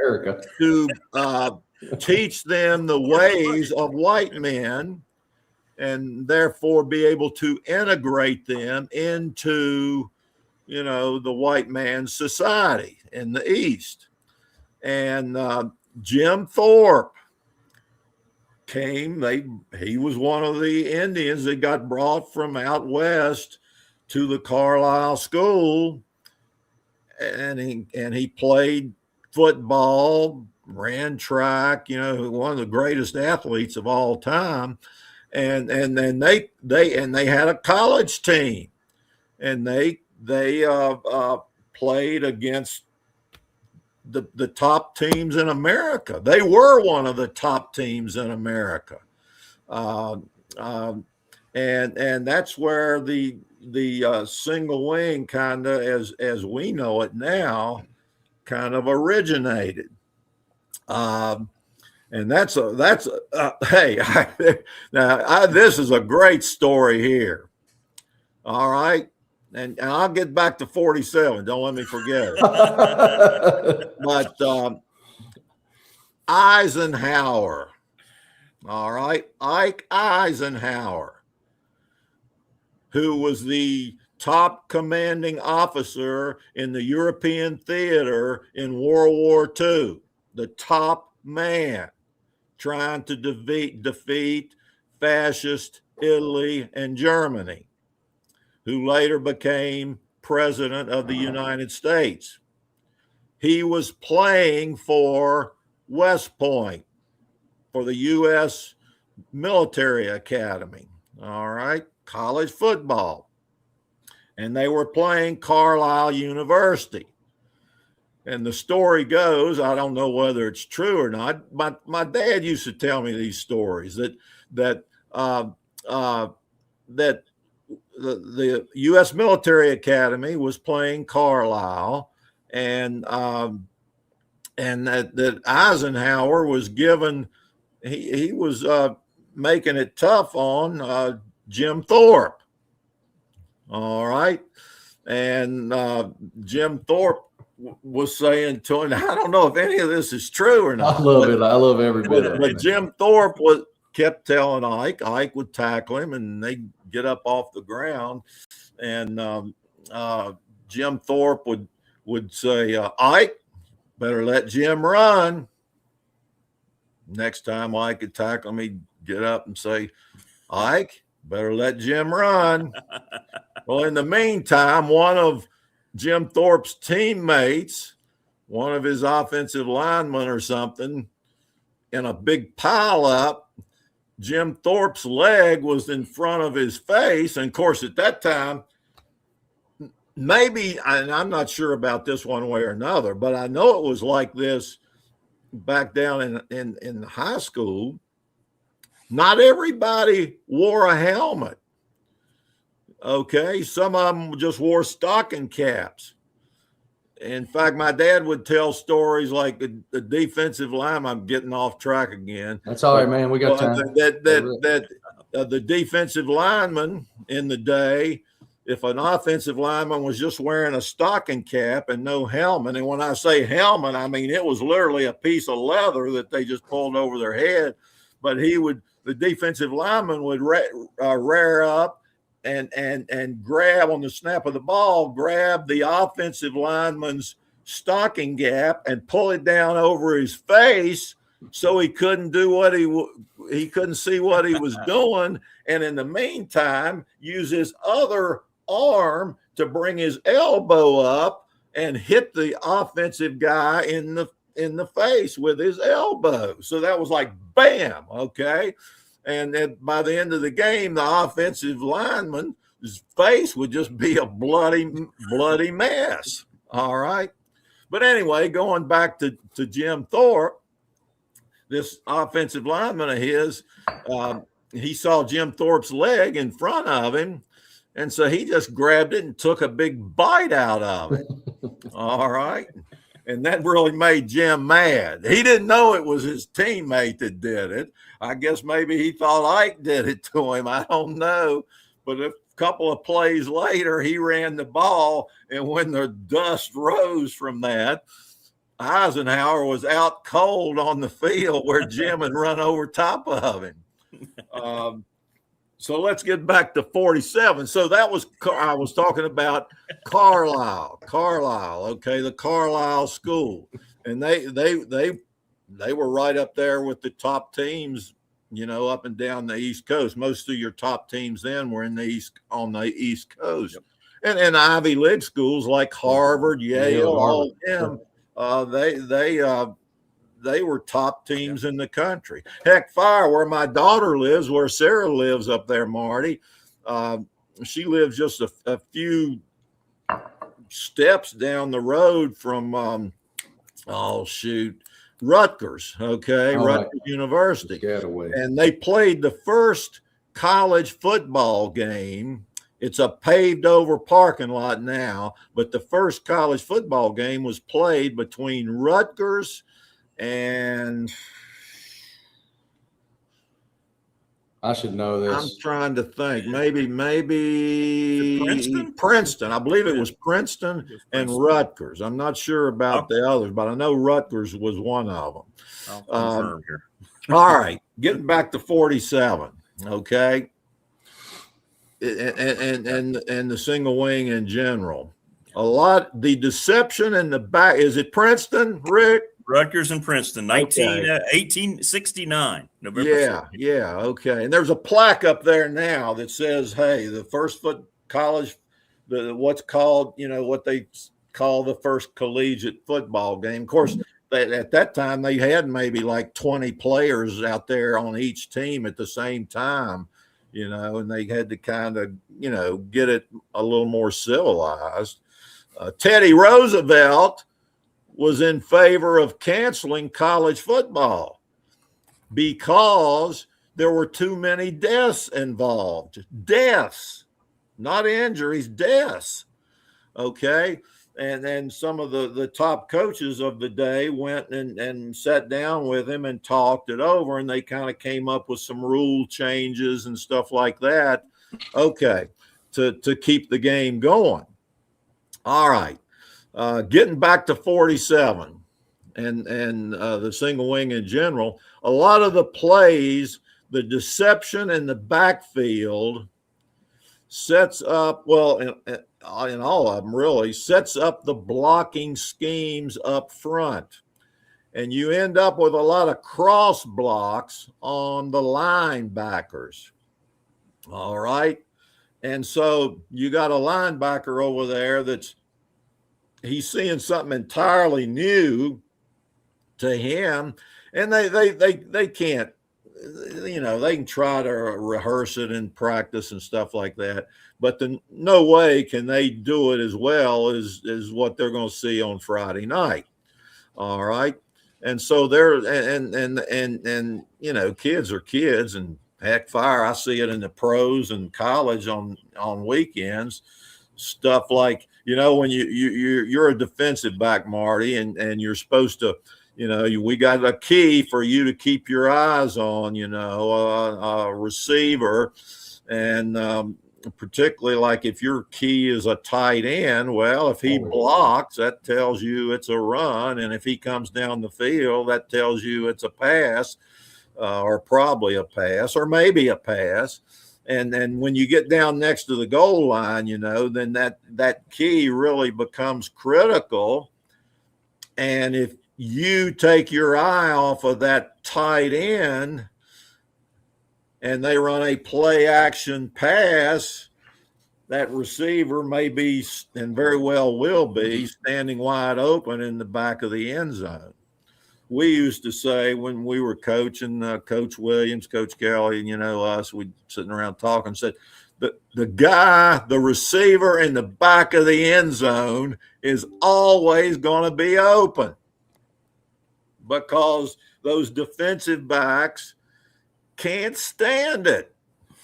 They've got to look in the backfield to see what's going on back there, And of course we try to tell them and coach them, hey, you're keying that tight end, but your peripheral vision, you're going to see what goes on in the backfield.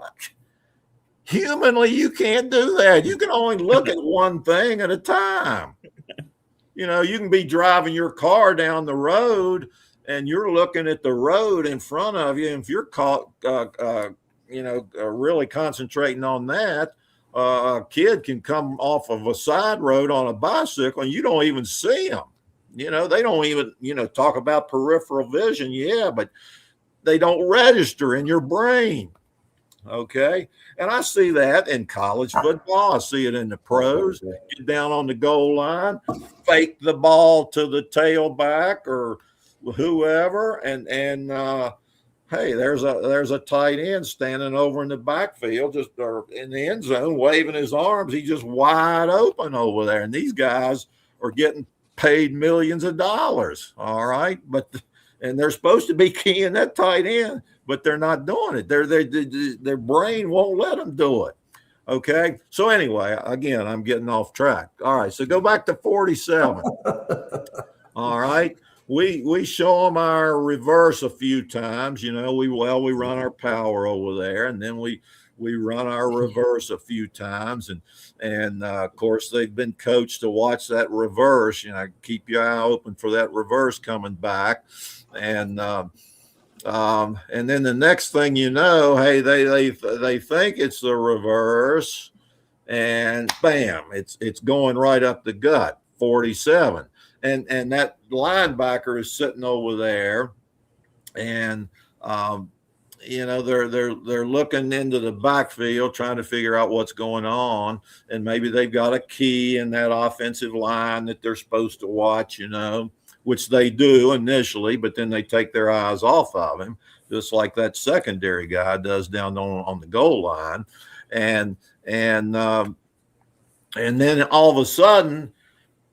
And there's no lead blocker, but all of a sudden from the side, boom. And there's a story and that goes back to Princeton University, which I've talked on this show about, that's where my father got the single wing that we used, was from Princeton University. And there's a story, I forget which school it involves, but the guy, the linebacker, says all day long I was getting ready to make the tackle. I had that back in my sights and I was getting ready to make the tackle, and somebody would come from out of my view from the side and just bump me out of the way, and I was gone, and all day long that was happening. And that's one of the great things on 47. Now I'm going to tell you a guy that ran that play to perfection. Oh, I know who did. You'll never guess this. No, you'll never guess this. Let me see. Who? You tell me who you think it is. Well, I know Rayfield ran it to perfection. Yeah, Rayfield ran it good. Let me see. Let me think. This guy I'm talking about, he scored, I don't know how many touchdowns just on that single play alone. Was this my era? Jerry Huffman. Oh, Coach Huffy. Yeah, man. Let's go. Okay. He ran, if you go back and get the 6 16 millimeter film from his era. And there's a guy in Giles County right now who has he's copied a lot of those 16 millimeter film from me and put them on a whatever you call the thing you stick into your computer. You can see it USB. and everything. He's converted a lot of those film to those what do you call it, a stick or something like that you put in your computer, like a USB, whatever, like a thumb drive. All those games. And Jerry Hoffman never. Now listen to this. He played for my dad. He played tailback for my dad, and he was one of our JV coaches. Okay, the track coach. He never played in a losing football game. Period. None. What? Zero. Undefeated? Wow. Never played in a losing football game. And coach probably played varsity for 4 years. He played little league football. He came up, played 8th grade football, played JV football, played varsity football, never played in a losing game. Now, at that time, they didn't have any playoffs, okay? But he played on some teams. He played on my dad's last 3 teams in 60, 61, and 62. 62, he was a senior, and they were undefeated all 3 of those seasons. So on the varsity level, he never played in a losing football game. And when he was a freshman and played JV football, this is at Narrows now,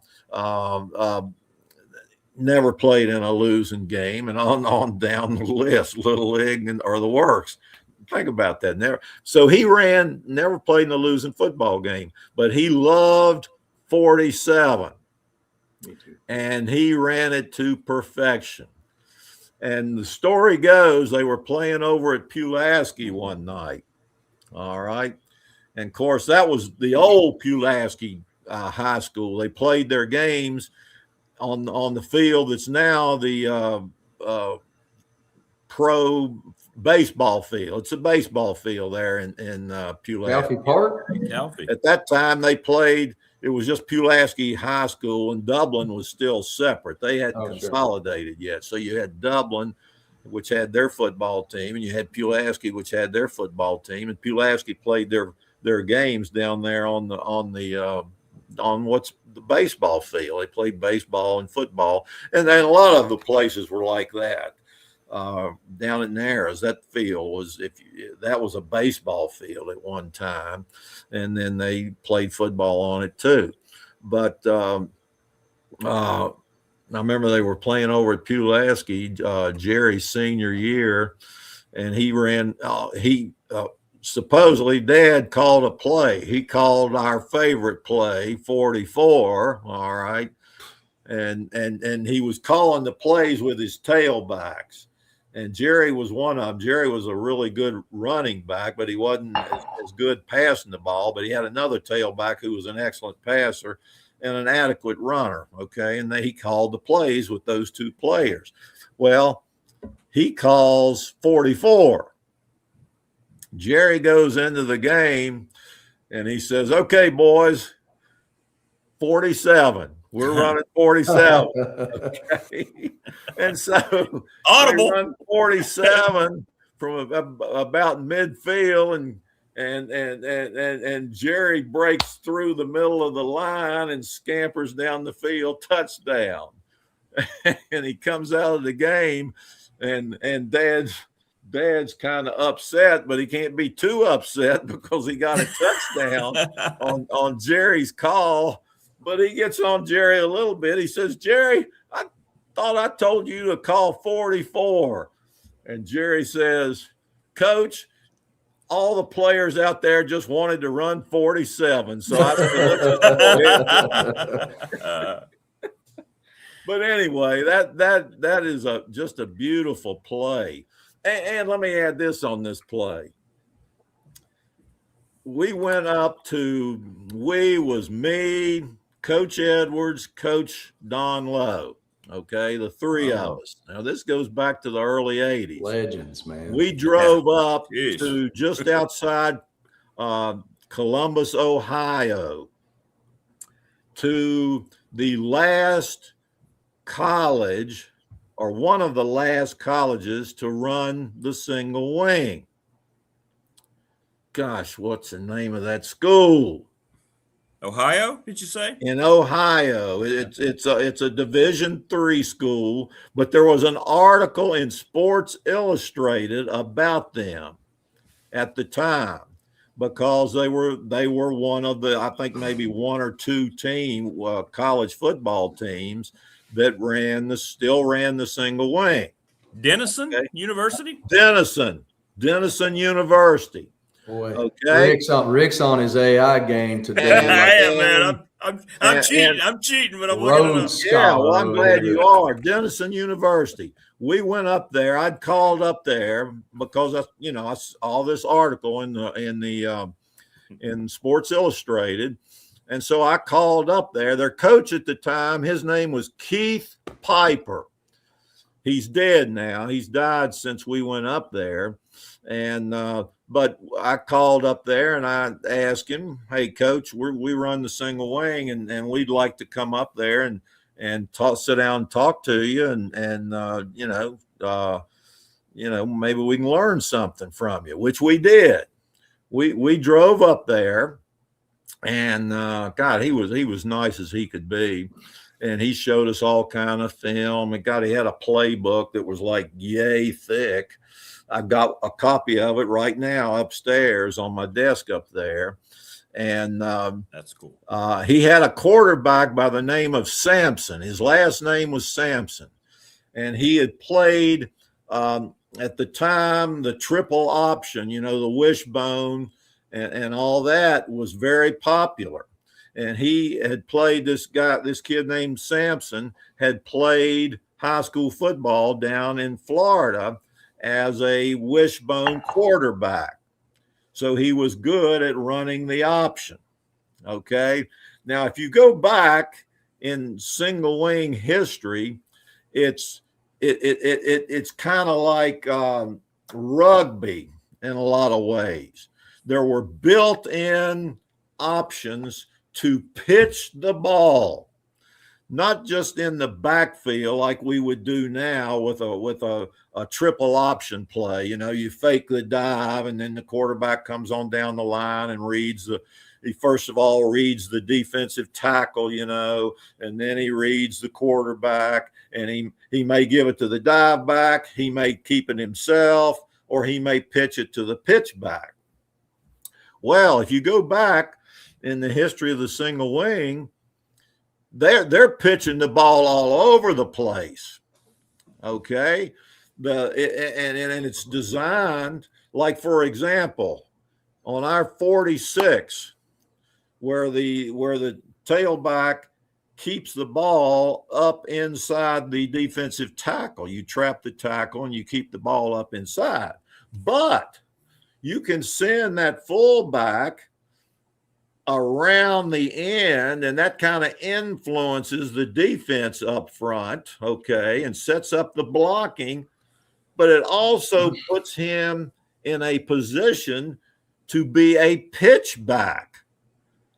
And that tailback, he can break into that secondary, and if that defensive halfback comes up to tackle him, he can pitch it out, and he's beyond the line of scrimmage when he's doing this. He can pitch that ball out to that fullback that's going around the end. All right. Well, at Denison, and also you've got this option on 47. The tailback can, as he fakes it to the wing back, all right, he fakes it to the wing back, and he keeps it, and he goes right straight up the middle. The blocking back, who is a lead blocker usually, goes around the end. Yep. And they had plays in their highlight tapes where this Sampson kid would break into the secondary on 47 right up the gut, and the safety man would come up to tackle him or something, and the halfback, he pitched the ball, I'm not exaggerating here, 15 yards, 10 or 15 yards out to the side to the blocking back who'd gone around the end and was still running down the field. I mean, it was amazing. I'd never seen anything like it, except in these old Newt Rockney films. Ronald Reagan played Gipper in one of them. You remember that movie, that old movie, way back? Win one for the Gipper. Yeah, win one for the George Gipp. I mean, it's a true story. The man was laying in the hospital, and Newt Rockney went to visit him, I think, in the hospital or something. I can't remember all the details. But Ronald Reagan played George Gipp. So anyway, that was, and I tell you what we saw there that I'd never seen before was what we called our 60 series. 61, 63, 62 pass. We kind of whittled it down to just a handful of plays, but I where the wingback goes in motion and you can give it to him, or you can fake it to him and give it to the fullback, or you can keep it yourself, yourself being the tailback, and then you can throw out of that. I saw that for the first time up at Denison University, sitting around watching their highlight tape, and they did all kinds of stuff like that. Thinking about all these RPOs today, it's so interesting because with all these RPOs today, the quarterback in so many cases is basically a tailback. Yeah, and so they are putting the football in the belly of backs and receivers going all different directions. Absolutely. And it would have been really interesting to see the execution of something like 47 pass, where tailback receives snap, puts the football in the belly of the wing back and rides it. Now, all right, you're right. You ride it. Yeah. You pull it.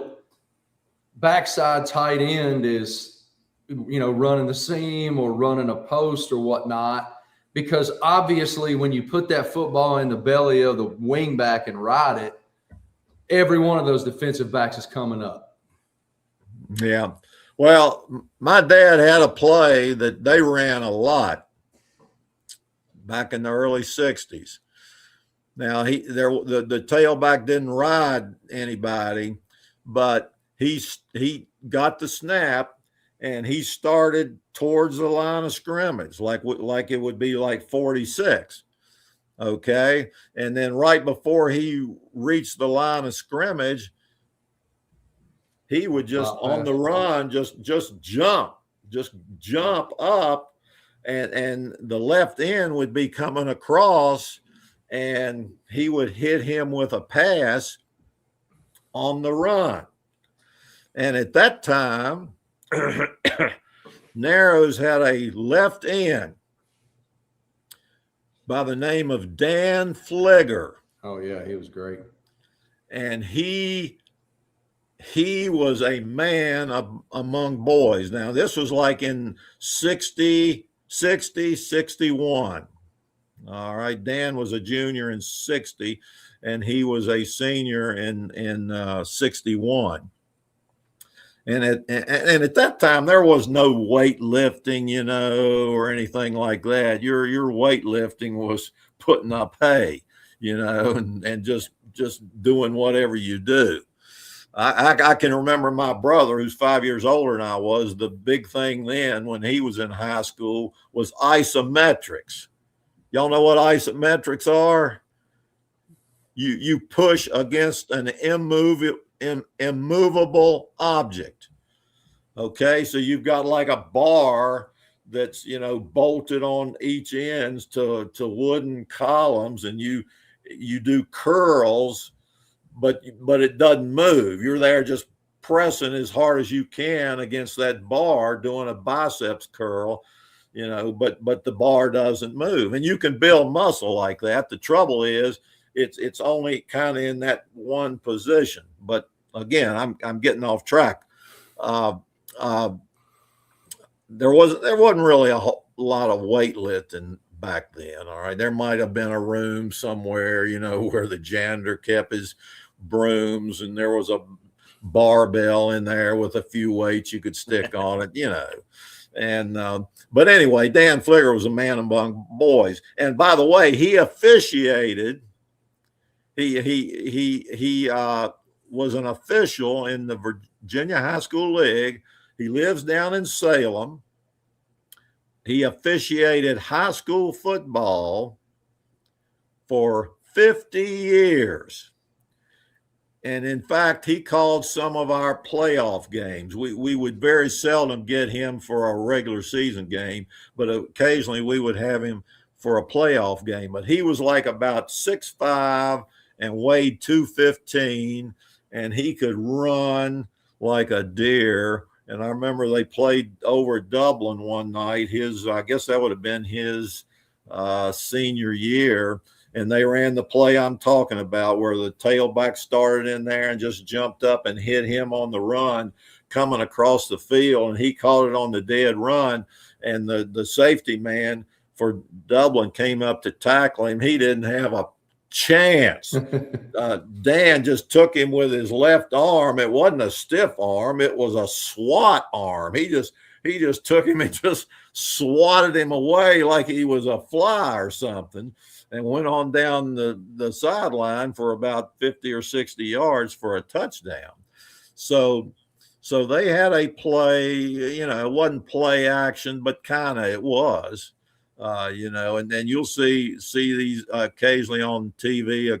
They'll have the play down next to the goal line where the quarterback will start like he's going into the line or something, and jump up and hit the end over the middle, and the commentators will go nuts. Oh gosh, man, look at they are improvising there.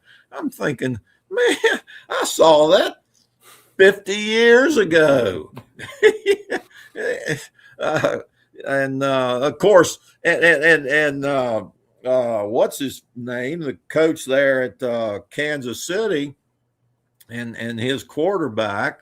They've actually run a few single wing plays down on the goal line. They ran a Buck series play in one game. I remember saying, I think it was in the playoffs, maybe not in the last year or two, but a couple years, 2 or 3 years back. So, as you've been talking, I was thinking about this. What was the transition like for you to have played at Narrows High School, to have this legendary, iconic father at Narrows High School, and then become the coach at Giles High School? What was that transition like for you?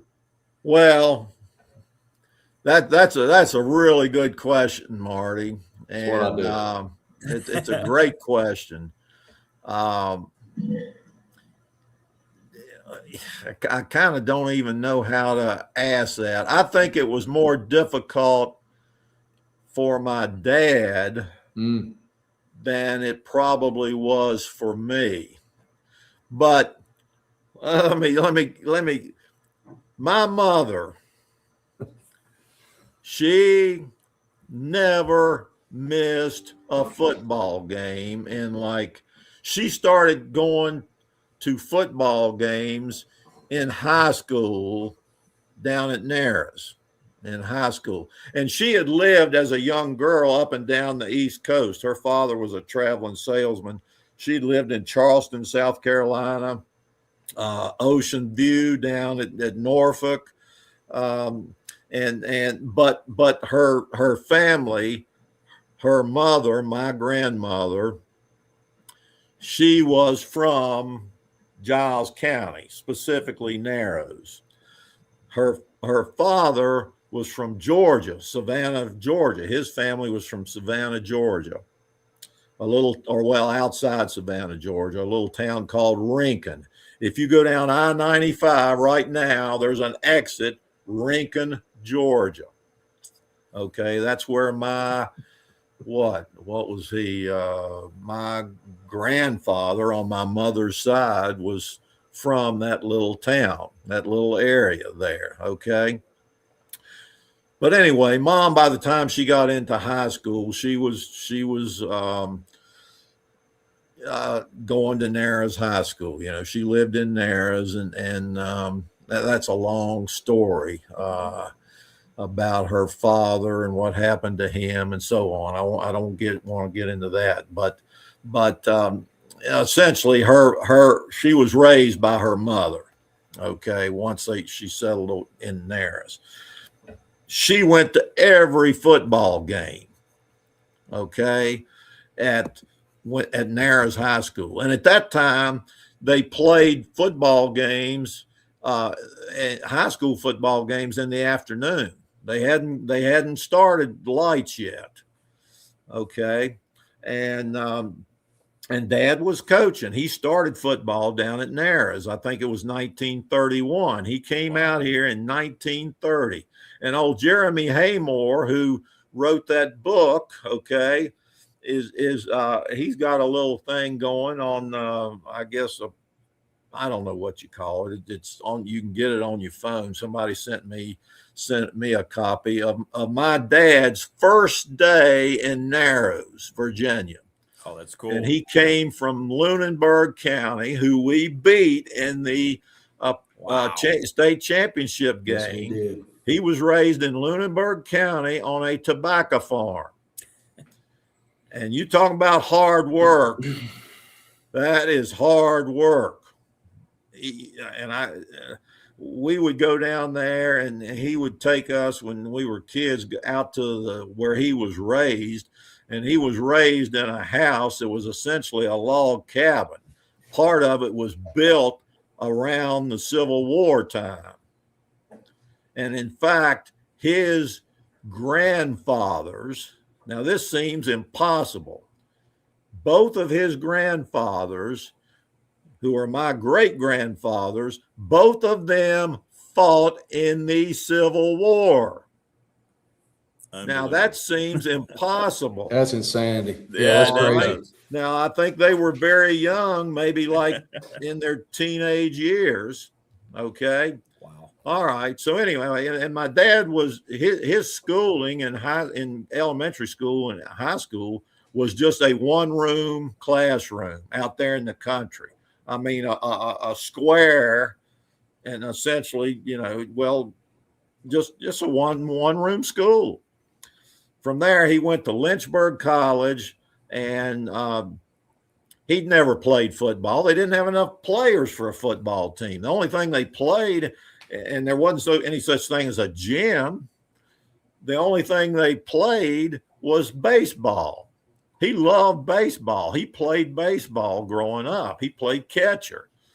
All right. He coached baseball at Narrows High School. He coached everything. When he first came out here in the 30s, he was a football coach in the fall. He was the basketball coach in the winter. He was the baseball coach in the spring. And that was typical at that time. I mean, the coach was the coach. Yeah. You coached everything. Gil Thorpe. Yeah. Now, let me tell you this. The first, he got here in 1930. He'd never been west of Lynchburg. He came out here on the train, and he got here, and then I think the next day he was at what the school, and it sits it's not there any longer. Not the one down at the football field, but another school up on top the hill up there that overlooks Narrows. There was a school up there. All right. It's since been torn down, and there's a house built right there. Okay. All right. The first sporting activity that he saw when he got to Giles County was outdoor basketball.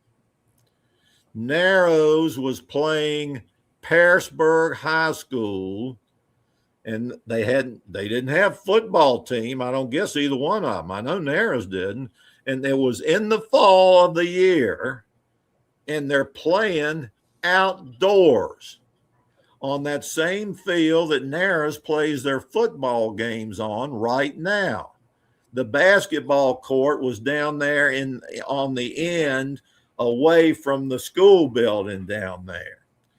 And Pearisburg and Narrows were playing basketball outdoors in the fall of the year. That's the first athletic activity he saw in Giles County. Okay. Now, let's go answer your question. So he was the coach, and they called him. His name was not Harry Ragsdale. His name was Coach. You know, I would tag along with him on Saturday morning, like after a Friday night football game. He'd go downtown. One of the guy who scored the first touchdown at Narrows High School, a guy by the name of Brooks Johnson, ran a clothing store downtown Narrows. Think of that, downtown Narrows. Okay. All right. Definitely a bustling metropolis. When I was growing up, there was a downtown. They had stores and they were busy. You know, that was before the Walmarts of the world and even before shopping centers. Okay. So every little town out here in Southwest Virginia had its shopping part of town, you know, a shoe store, a department store, a drug store. But anyway, I'd tag along with my dad, and he'd go down to Brooks Johnson's store, and they'd sit around and talk about the game the previous night. All right. And Brooks had played football for Dad. I don't know how I got onto that, but I'm trying to kind of give you a thing of and oh yeah, no, I was talking about, hey, nobody called him Harry. His name was Coach. Coach, yeah. And that was something that was ingrained in my brain. And as I grew up and you go somewhere with Dad, hey coach, and I really wasn't consciously thinking about that at the time, but I love to be called Coach. It almost brings tears to my eyes when I hear that. Not Coach Ragsdale, and I love that, but just Coach. Hey, you're the coach. You've earned the right to be called Coach. You know, not everybody can be called Coach. And it's true. As a kid growing up, hey, my dad's name was Coach. And so later on, when you know, I started coaching and everything, and players would call me Coach, God, I love that. I just love that, you know, and it was just ingrained in me. And let me tell you all this story. I may have already told you this, and if I have, I want you to stop me, okay? We all know Frank Beamer, all right? Frank Beamer was raised at the bottom of the mountain over there. I think it's Route 52 that goes down the mountain over there beyond Hillsville.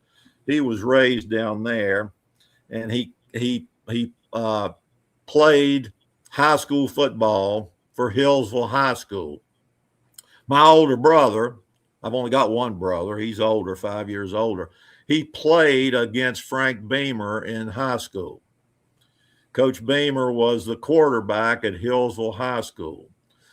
Their head coach was a guy by the name of Tommy Thompson.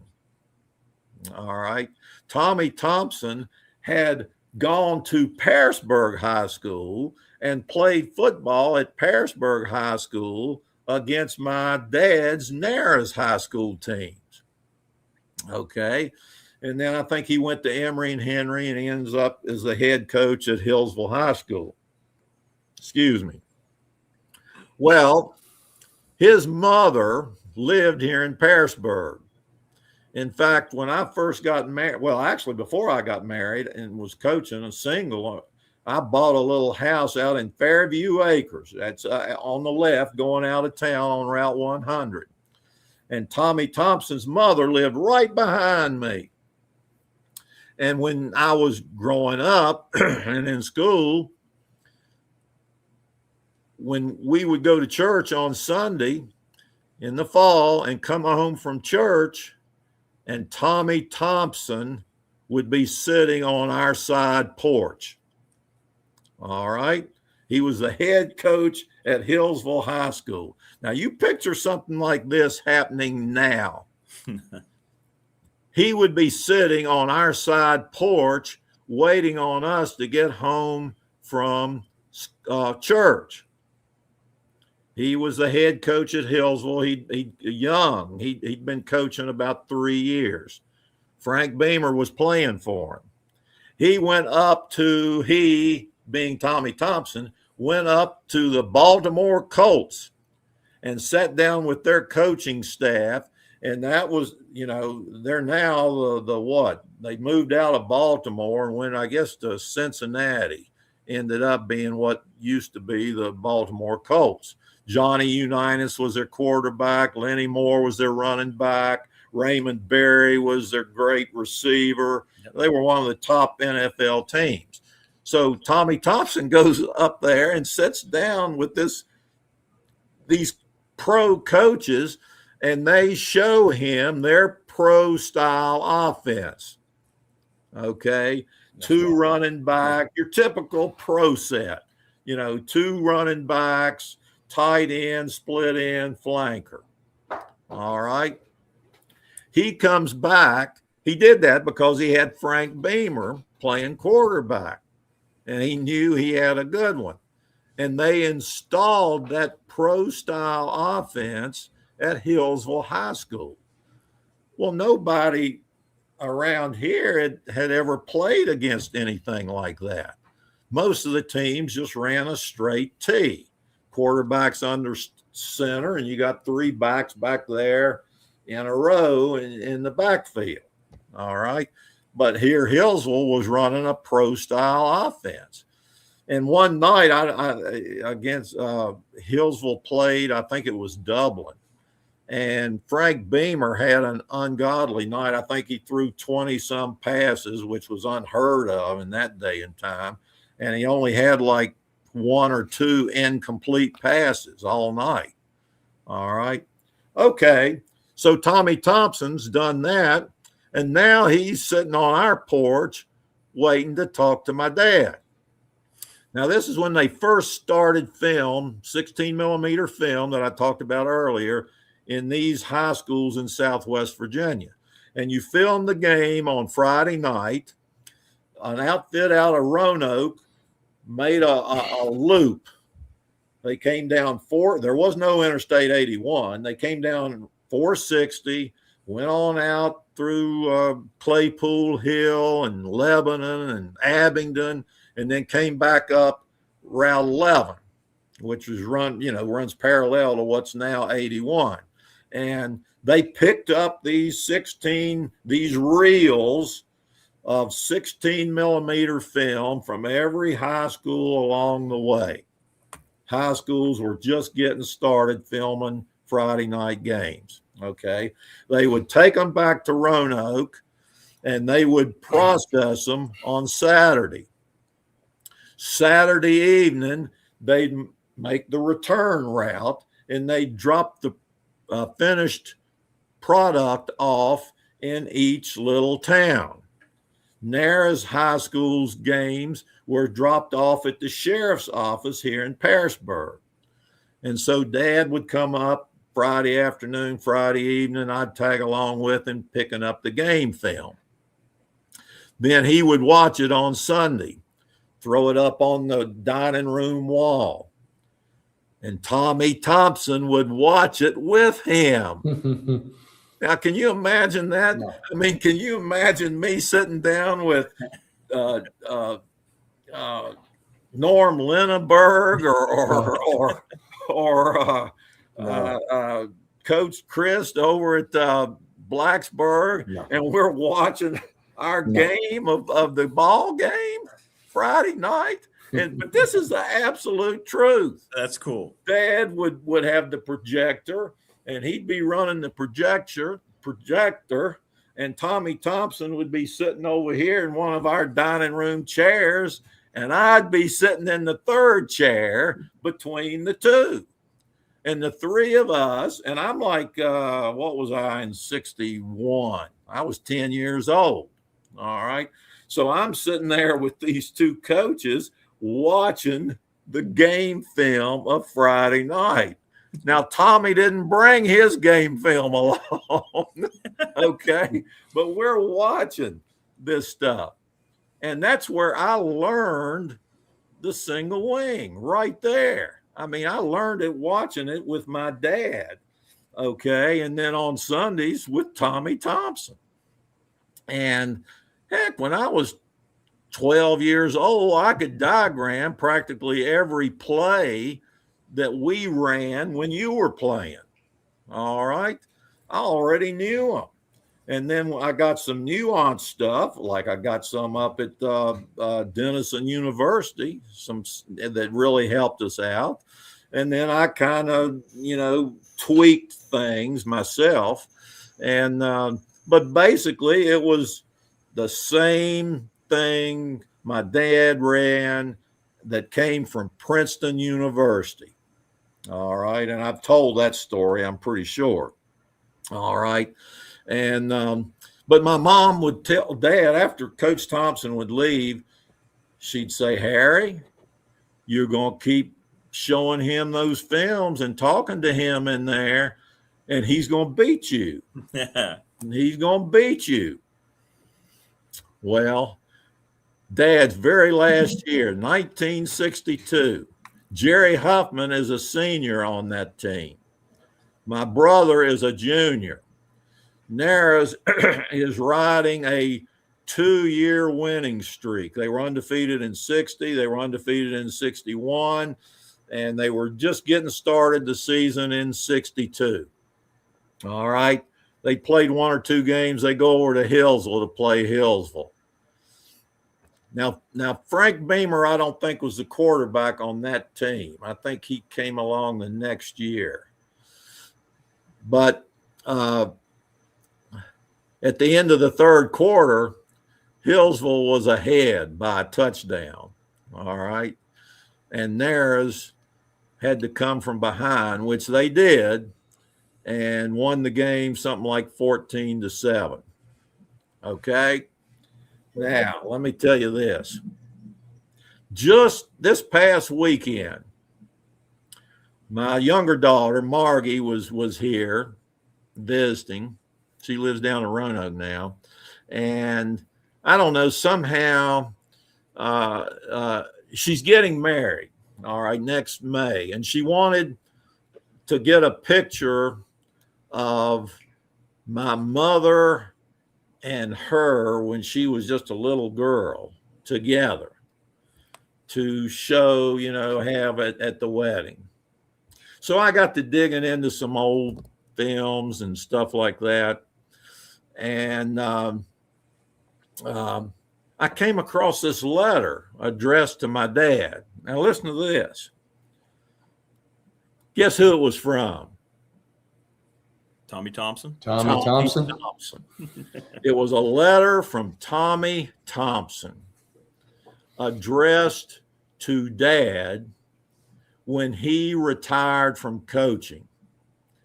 And he writes in that letter how much he appreciated my dad's help and that he learned so much from him.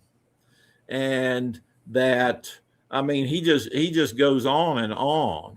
And he says, I respect you so much as a coach and your sportsmanship in particular. And and how you handled yourself and your willingness to help me, a young coach just getting started. Now, think about that. And is there such a thing now?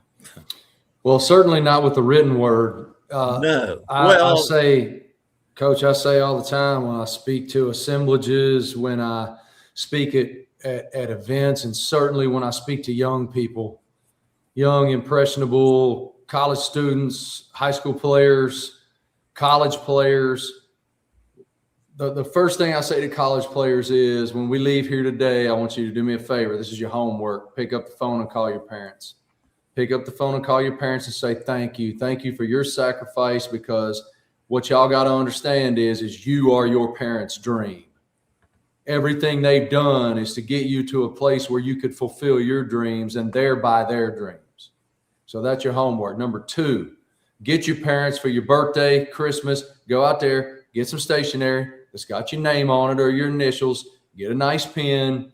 And if somebody does something nice for you, sit down and write them a letter. Write a letter that says, thank you.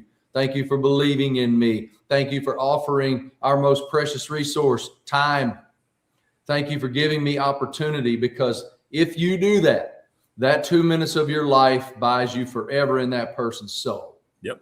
In a 140 character world where we sit around on these damn things all the time, it drives me absolutely crazy.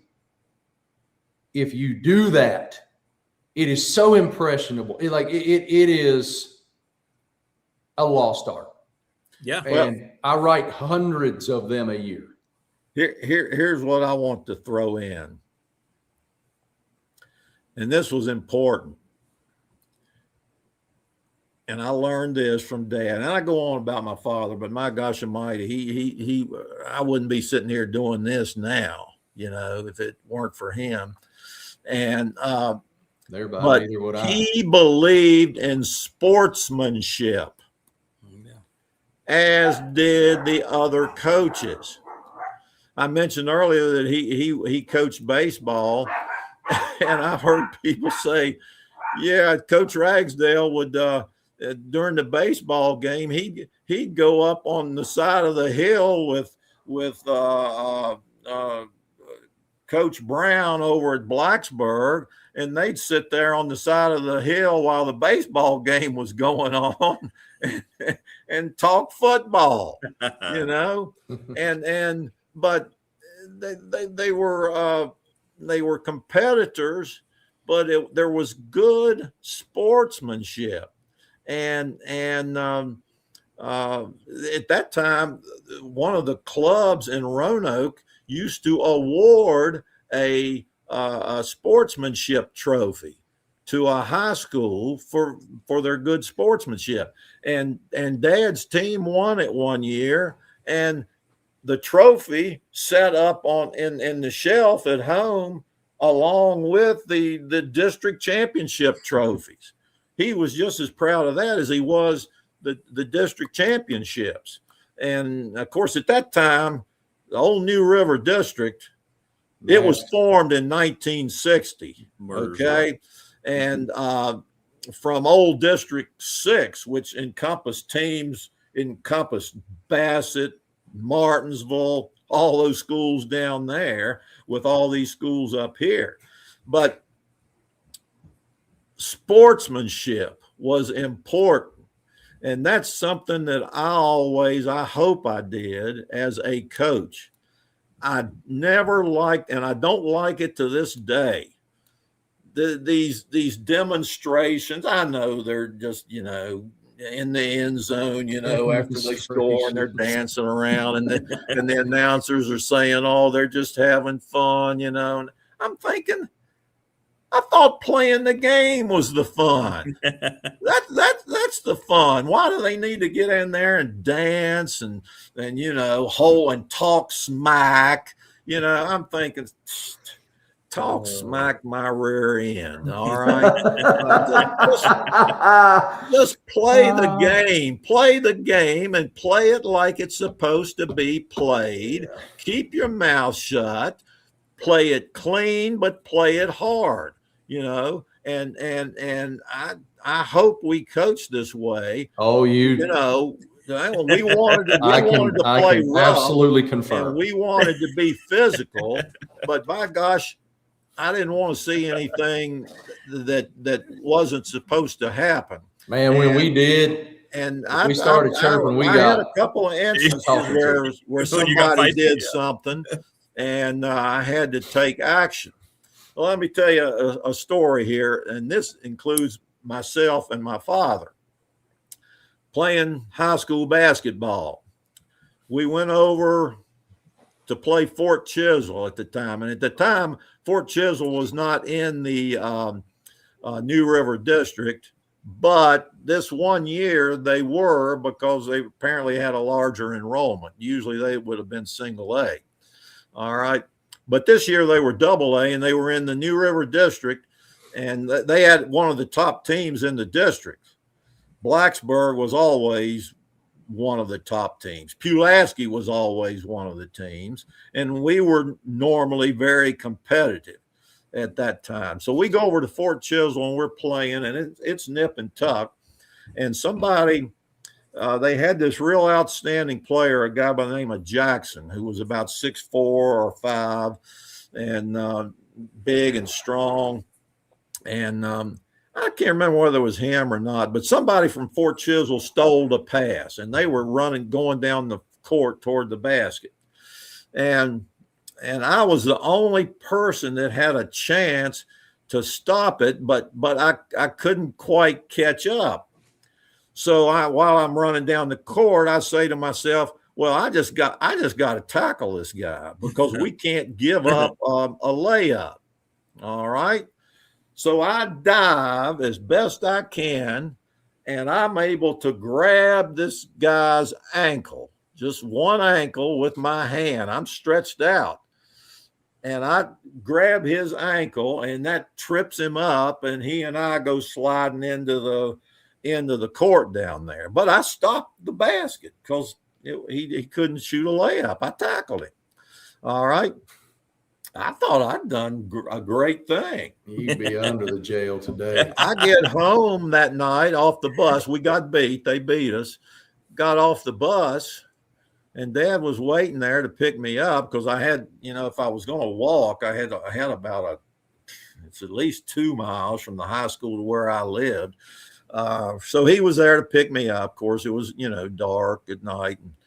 And I get in the car, and he says, what happened with you and that Fort Chiswell player down there on the end of the court there? I couldn't quite see what happened.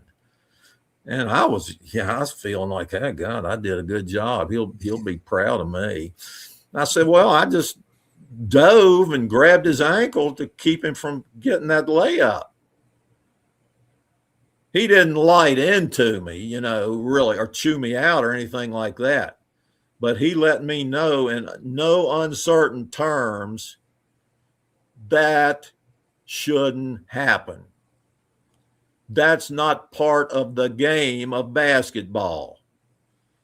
Maybe that's on the football field, but not on the basketball court. He let me know, you don't do that again. And I never did. Of course, usually I was too slow to catch them, but that was it. Relatable. And that was a lesson in sportsmanship. And I think we've lost. That's one thing. See, that letter from Tommy Thompson fits right into that. And one of the big things he said was I learned so much from you and sportsmanship. I learned that. And I think we've lost a lot of that. Of course, heck, fire. We've lost a lot of manners, period. Kids aren't taught manners anymore. Mine are. Yes, sir. When I was growing up, it was yes, sir. No, ma'am. Please. Thank you.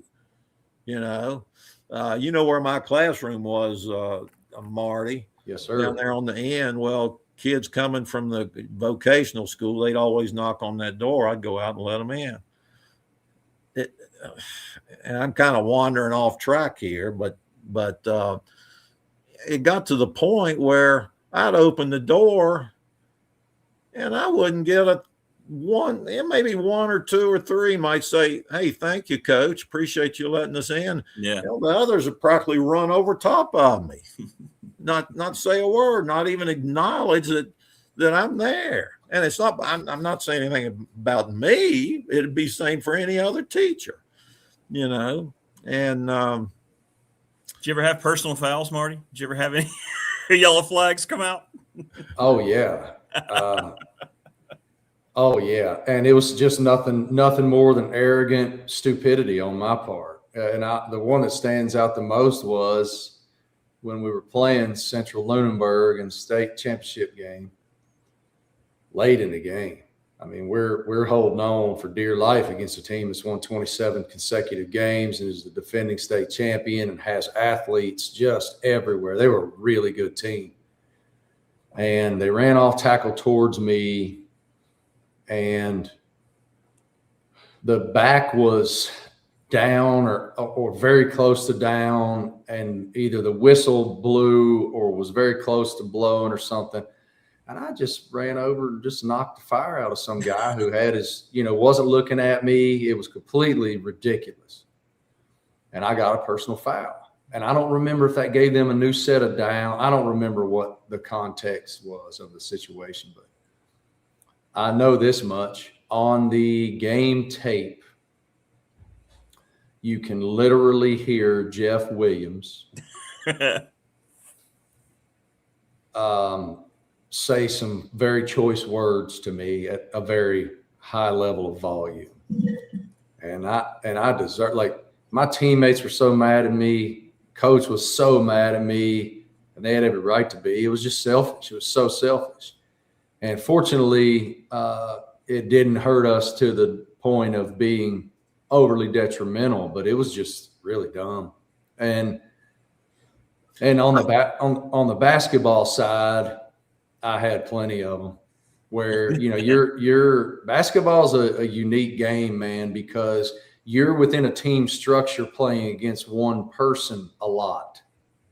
We played a lot of man defense, and teams played man defense against us.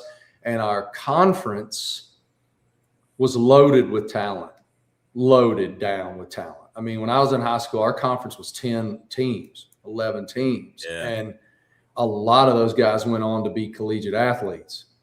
And, you're growing up playing against these same guys from 8th grade on. And you build a very specific rivalry with very specific people. And I can name every one of mine.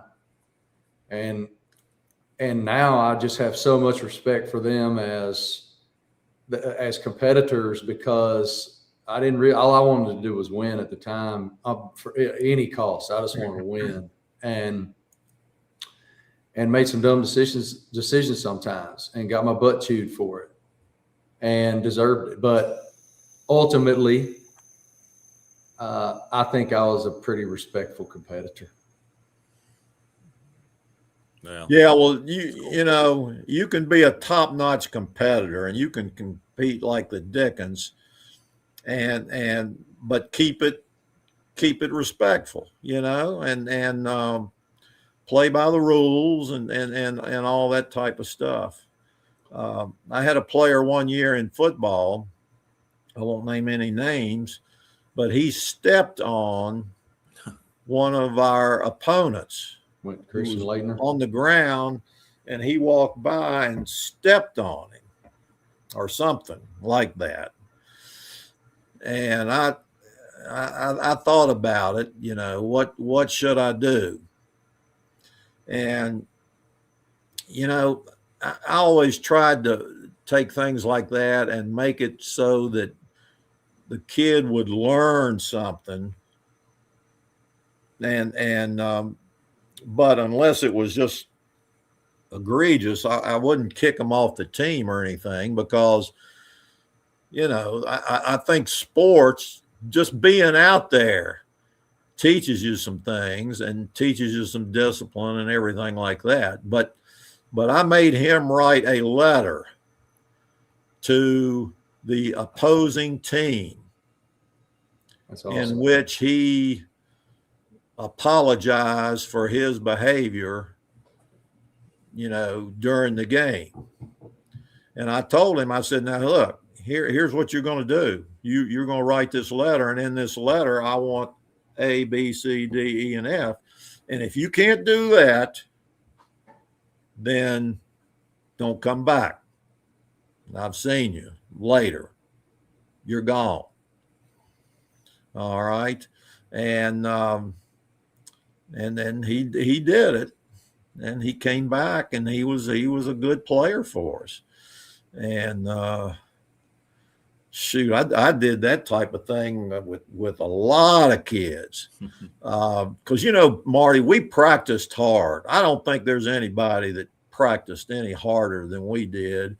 And we were pushing you all constantly, to try to get the best out of you that you had in you. And I remember one year, this was early on in my career. In fact, it was either the year before we won that first state championship or that year. And one of our top players one day on the practice field got a burr up his rear end. And that wasn't hard to do because, we're on you, pushing you. No question. And after practice, I brought him into that coach's office in there. And I told him, I said, look, I pointed out to him what he had done, his behavior on the field out there. And I said, you go home tonight and you think about it. And if you can't come back tomorrow and act like you're supposed to, don't show up. Don't come back. And he was one of our top players. Don't come back unless you can do it like it should be done and behave like you should behave. It's up to you. Either do it like it's supposed to be done and do it the way we tell you to do it, or don't come back. He came back. And he was one of our top players. And I never had another problem with him. Not a single one. He had no choice but to come back. He had to come back. In fact, Coach, he was one of the leaders on our team. Coach, I want to show you this before we head out. David Mabry, if you can see this, let me see. I'm going to have to do it smaller. Old Dave, he's got it. I got a whole thing full of stuff over here he's run off from me. Yeah, I can see that. Let's see. Jerry Huffman. 47. There goes Huffy. Right there. There he goes. There he goes. Look at him just blowing off tacklers. Look at that, man. I mean, 5 guys. He was a good back. I'm telling you. Thanks, David. That's cool. Oh, that's good. He had the ball. He used to carry the ball as a tailback. And of course, he shouldn't have been doing this. And I don't know why they had never corrected him, maybe because he was doing so well the other way. But he carried the ball as a tailback, carried it in his left arm. And but oh man, I remember over at Pulaski one night, and I was just a kid, like 10, 11 years old, sitting up in the bleachers with my mother.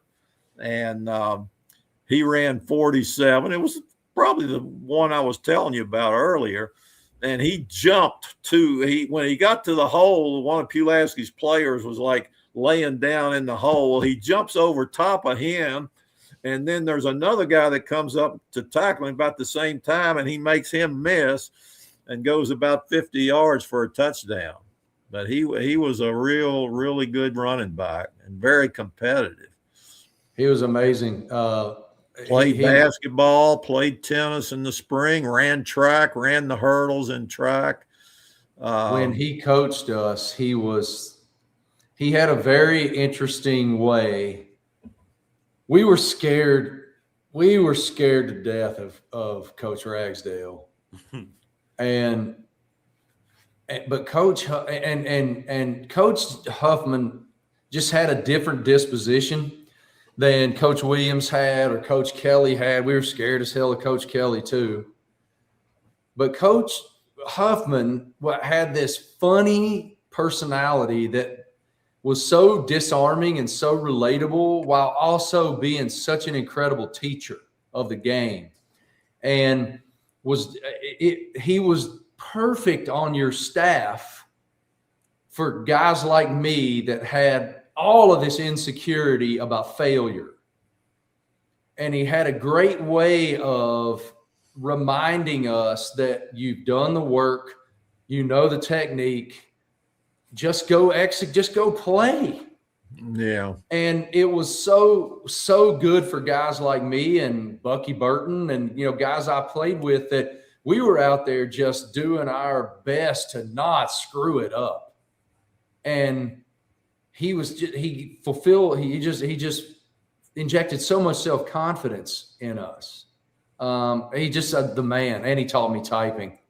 So Coach, what was the transition like from going from being an athlete at Narrows High School? Let me ask the same question I asked. I'm sitting there thinking you asked me that question a half hour ago. No, it was not a half hour ago, Coach. It was a lot longer than that. Well, let me just answer both questions real quickly. It was tough on my dad because he had started football at Narrows, okay, sure. And I was talking about my mother. She went to every football game, and she went to every football game of mine. My dear wife took her to every single ball game, okay, but she would not go to the Narrows Giles football game. Oh, that's interesting. Okay, because she just couldn't do it emotionally. All right, and then what was it like going from Narrows to Giles? I hated playing Narrows. Oh, I loved it. I hated it. And here's why. Coach Patterson, who played basketball for my dad in high school. All right. And then he came on and was at that time, and then he became the head basketball coach at Narrows High School. He coached me in high school. And at the time, it was customary for the head basketball coach was also the JV football coach. Mm-hmm. All right. So that's just the way it was. You were both. When you signed the contract, you were doing both of those things. Okay. And so he was coaching JV football and then helping Dad on Friday night. And then he was coaching basketball, in the wintertime. All right. And coaching me in basketball. Well, and God, you talking about hard nosed now, man. He was hard nosed. They had a heck of a staff. My dad, a guy by the name of Alan McClarity, who had, I could go talk about his family forever, and Coach Patterson. But I hated playing Narrows because at the time, Coach Patterson was both the head football coach and the head basketball coach. All right. So we were playing them and I was too. So I was playing them in football and also playing in basketball. And his family and our family were very close when I was growing up. In fact, he and his wife had a dinner one night for us to celebrate my mom and dad's wedding anniversary. Okay. And I'm a kid. I don't remember how old I was at that point, maybe 8th, 9th grade, something like that. And after football games in the fall, it would always be our family, the Patterson family, and the McClarity family. And this was the dads, the moms, and the kids, all the kids. The McClaritys had 2 daughters. Coach Patterson and his wife, they had 2 daughters and a son, and so on. All right. And so after every Friday night football game at home, there was a get together at somebody's house. But anyway, the Pattersons had us for a honeymoon dinner for my mom and dad. So now here I am years later coaching against Coach Pattison, somebody that I had the utmost respect for and still do. And he was one heck of a coach. And of course, I knew he wanted to beat me, and I knew I wanted to beat him. But it was like, I'd rather be playing Dave Christ or Norm Linneberg than the guy who coached me and coached with my dad, and our families were so close together, and that made, I was always glad when that Narrows football game was over and I could move on to the, whoever was coming up next. And then in basketball, you played twice a year, and God, it was, and at that time there was you didn't have ESPN and all that stuff. All right. And not taking anything away from ESPN, Marty, but no, that ESPN didn't exist. And at a high school basketball game, Friday nights in particular, the gyms were full. They were full of fans. And God, that Narrows ball game was like, it was intense. Fist fight in a phone booth. Even in my generation, it was the same way, man. And we loved it. I was always glad when that Narrows Giles thing was over. But I think I know I made the right decision doing what I did, because at Narrows, I would have constantly been compared with my father. All right. And I knew that from the very beginning. And I also knew that hey, Giles had some good athletes, man. And so I knew that would be or should be a good situation, regardless of where I was and who I was playing against. All right.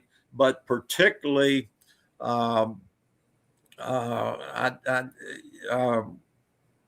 was good to get over that thing of competing against somebody that I really respected, and that type of thing. And so it was difficult. The week we were getting ready to play Narrows, I was glad when that was over. And so that was difficult to do. Well, gentlemen, I can't tell you much. This has been awesome. I've just been sitting here, just like everybody in chat, all these messages I'm getting on the text line. People are just eating it up, Coach. Your mind. Let me say one last thing, remember Rick. all this? Like, it's amazing. Let me say one last thing. Congratulations on that contract, Marty. Yes, You've sir. earned it, buddy. We're proud of you. I appreciate it, man. Every day I just get up and I'm so full of gratitude for every bit of it, and I got to pinch myself. And listen, if you ever need any weeds pulled out of your yard, give me a ring. I'll bring the wheelbarrow. Come on, man. Come on. Yeah, I appreciate that, though, Coach. Thank you. It's crazy to even be there at all, but to be, I mean, this is my 20th year at ESPN, and I've had wonderful life experiences and wake up every day with purpose and vibrancy, and I'm challenged, and I get to be a conduit of other people's truth to the sporting world. And that's a blessing beyond what I can articulate. And so thank you. I'm grateful for every bit of it. Yeah. Grateful for you. Every bit of it. Yeah, I want to echo that too, Marty. You and I hooked up when you were at NASCAR.com. Remember when you were? Long time ago, man. Man. Long time ago, man. And every bit of it have been just foundation bricks to continue to, make your way and try to impact people in a positive fashion. And I'm trying to do that every day. And I'm so thankful to you guys, and you've done good, Marty. You've done Southwest good, Virginia. buddy. Well, I'm thankful to you guys. This means a lot. This is great, and I know how much people in this area just absolutely eat this up every time, every month. Thank you, Rick. Thank you. It's fulfilling to get to hear Coach share his stories. It's unreal. It's unreal. It is. For everybody out there, thank you for tuning in. And I just want to say, especially since it's probably a Southwest Virginia-centric viewer base, listener base, go Spartans. Y'all have a great week. I got to go to a meeting about the PGA Championship now. Have a great. We'll see you next month. See you next month, brother. Coach, thanks, brother. Appreciate you, man. That was great. Enjoy it, Rick. I enjoy this every time we do it. It's so great. It's so great, man. Thank you. And I wander off a topic let me take real quick, because I feel like I've got an insight that absolutely the average person doesn't know. Like these old stories, that like today that come from my dad and his era. I feel like people, I hope at least they enjoy hearing those stories. No, they do. Trust me, they do. We all do. Well, Coach, listen, you stay safe, man, and we'll communicate here. We'll get this thing going again next month. We'll see you guys next month. Okay, Rick. Thanks a lot. Enjoyed it. Me too. Take care, man. There you go. Okay, same to you. That's the coach, Hall of Famer Steve Ragsdale. We appreciate him so much. And thanks to you for tuning in. Thanks to Marty Smith. Thanks to Damian Sordelette.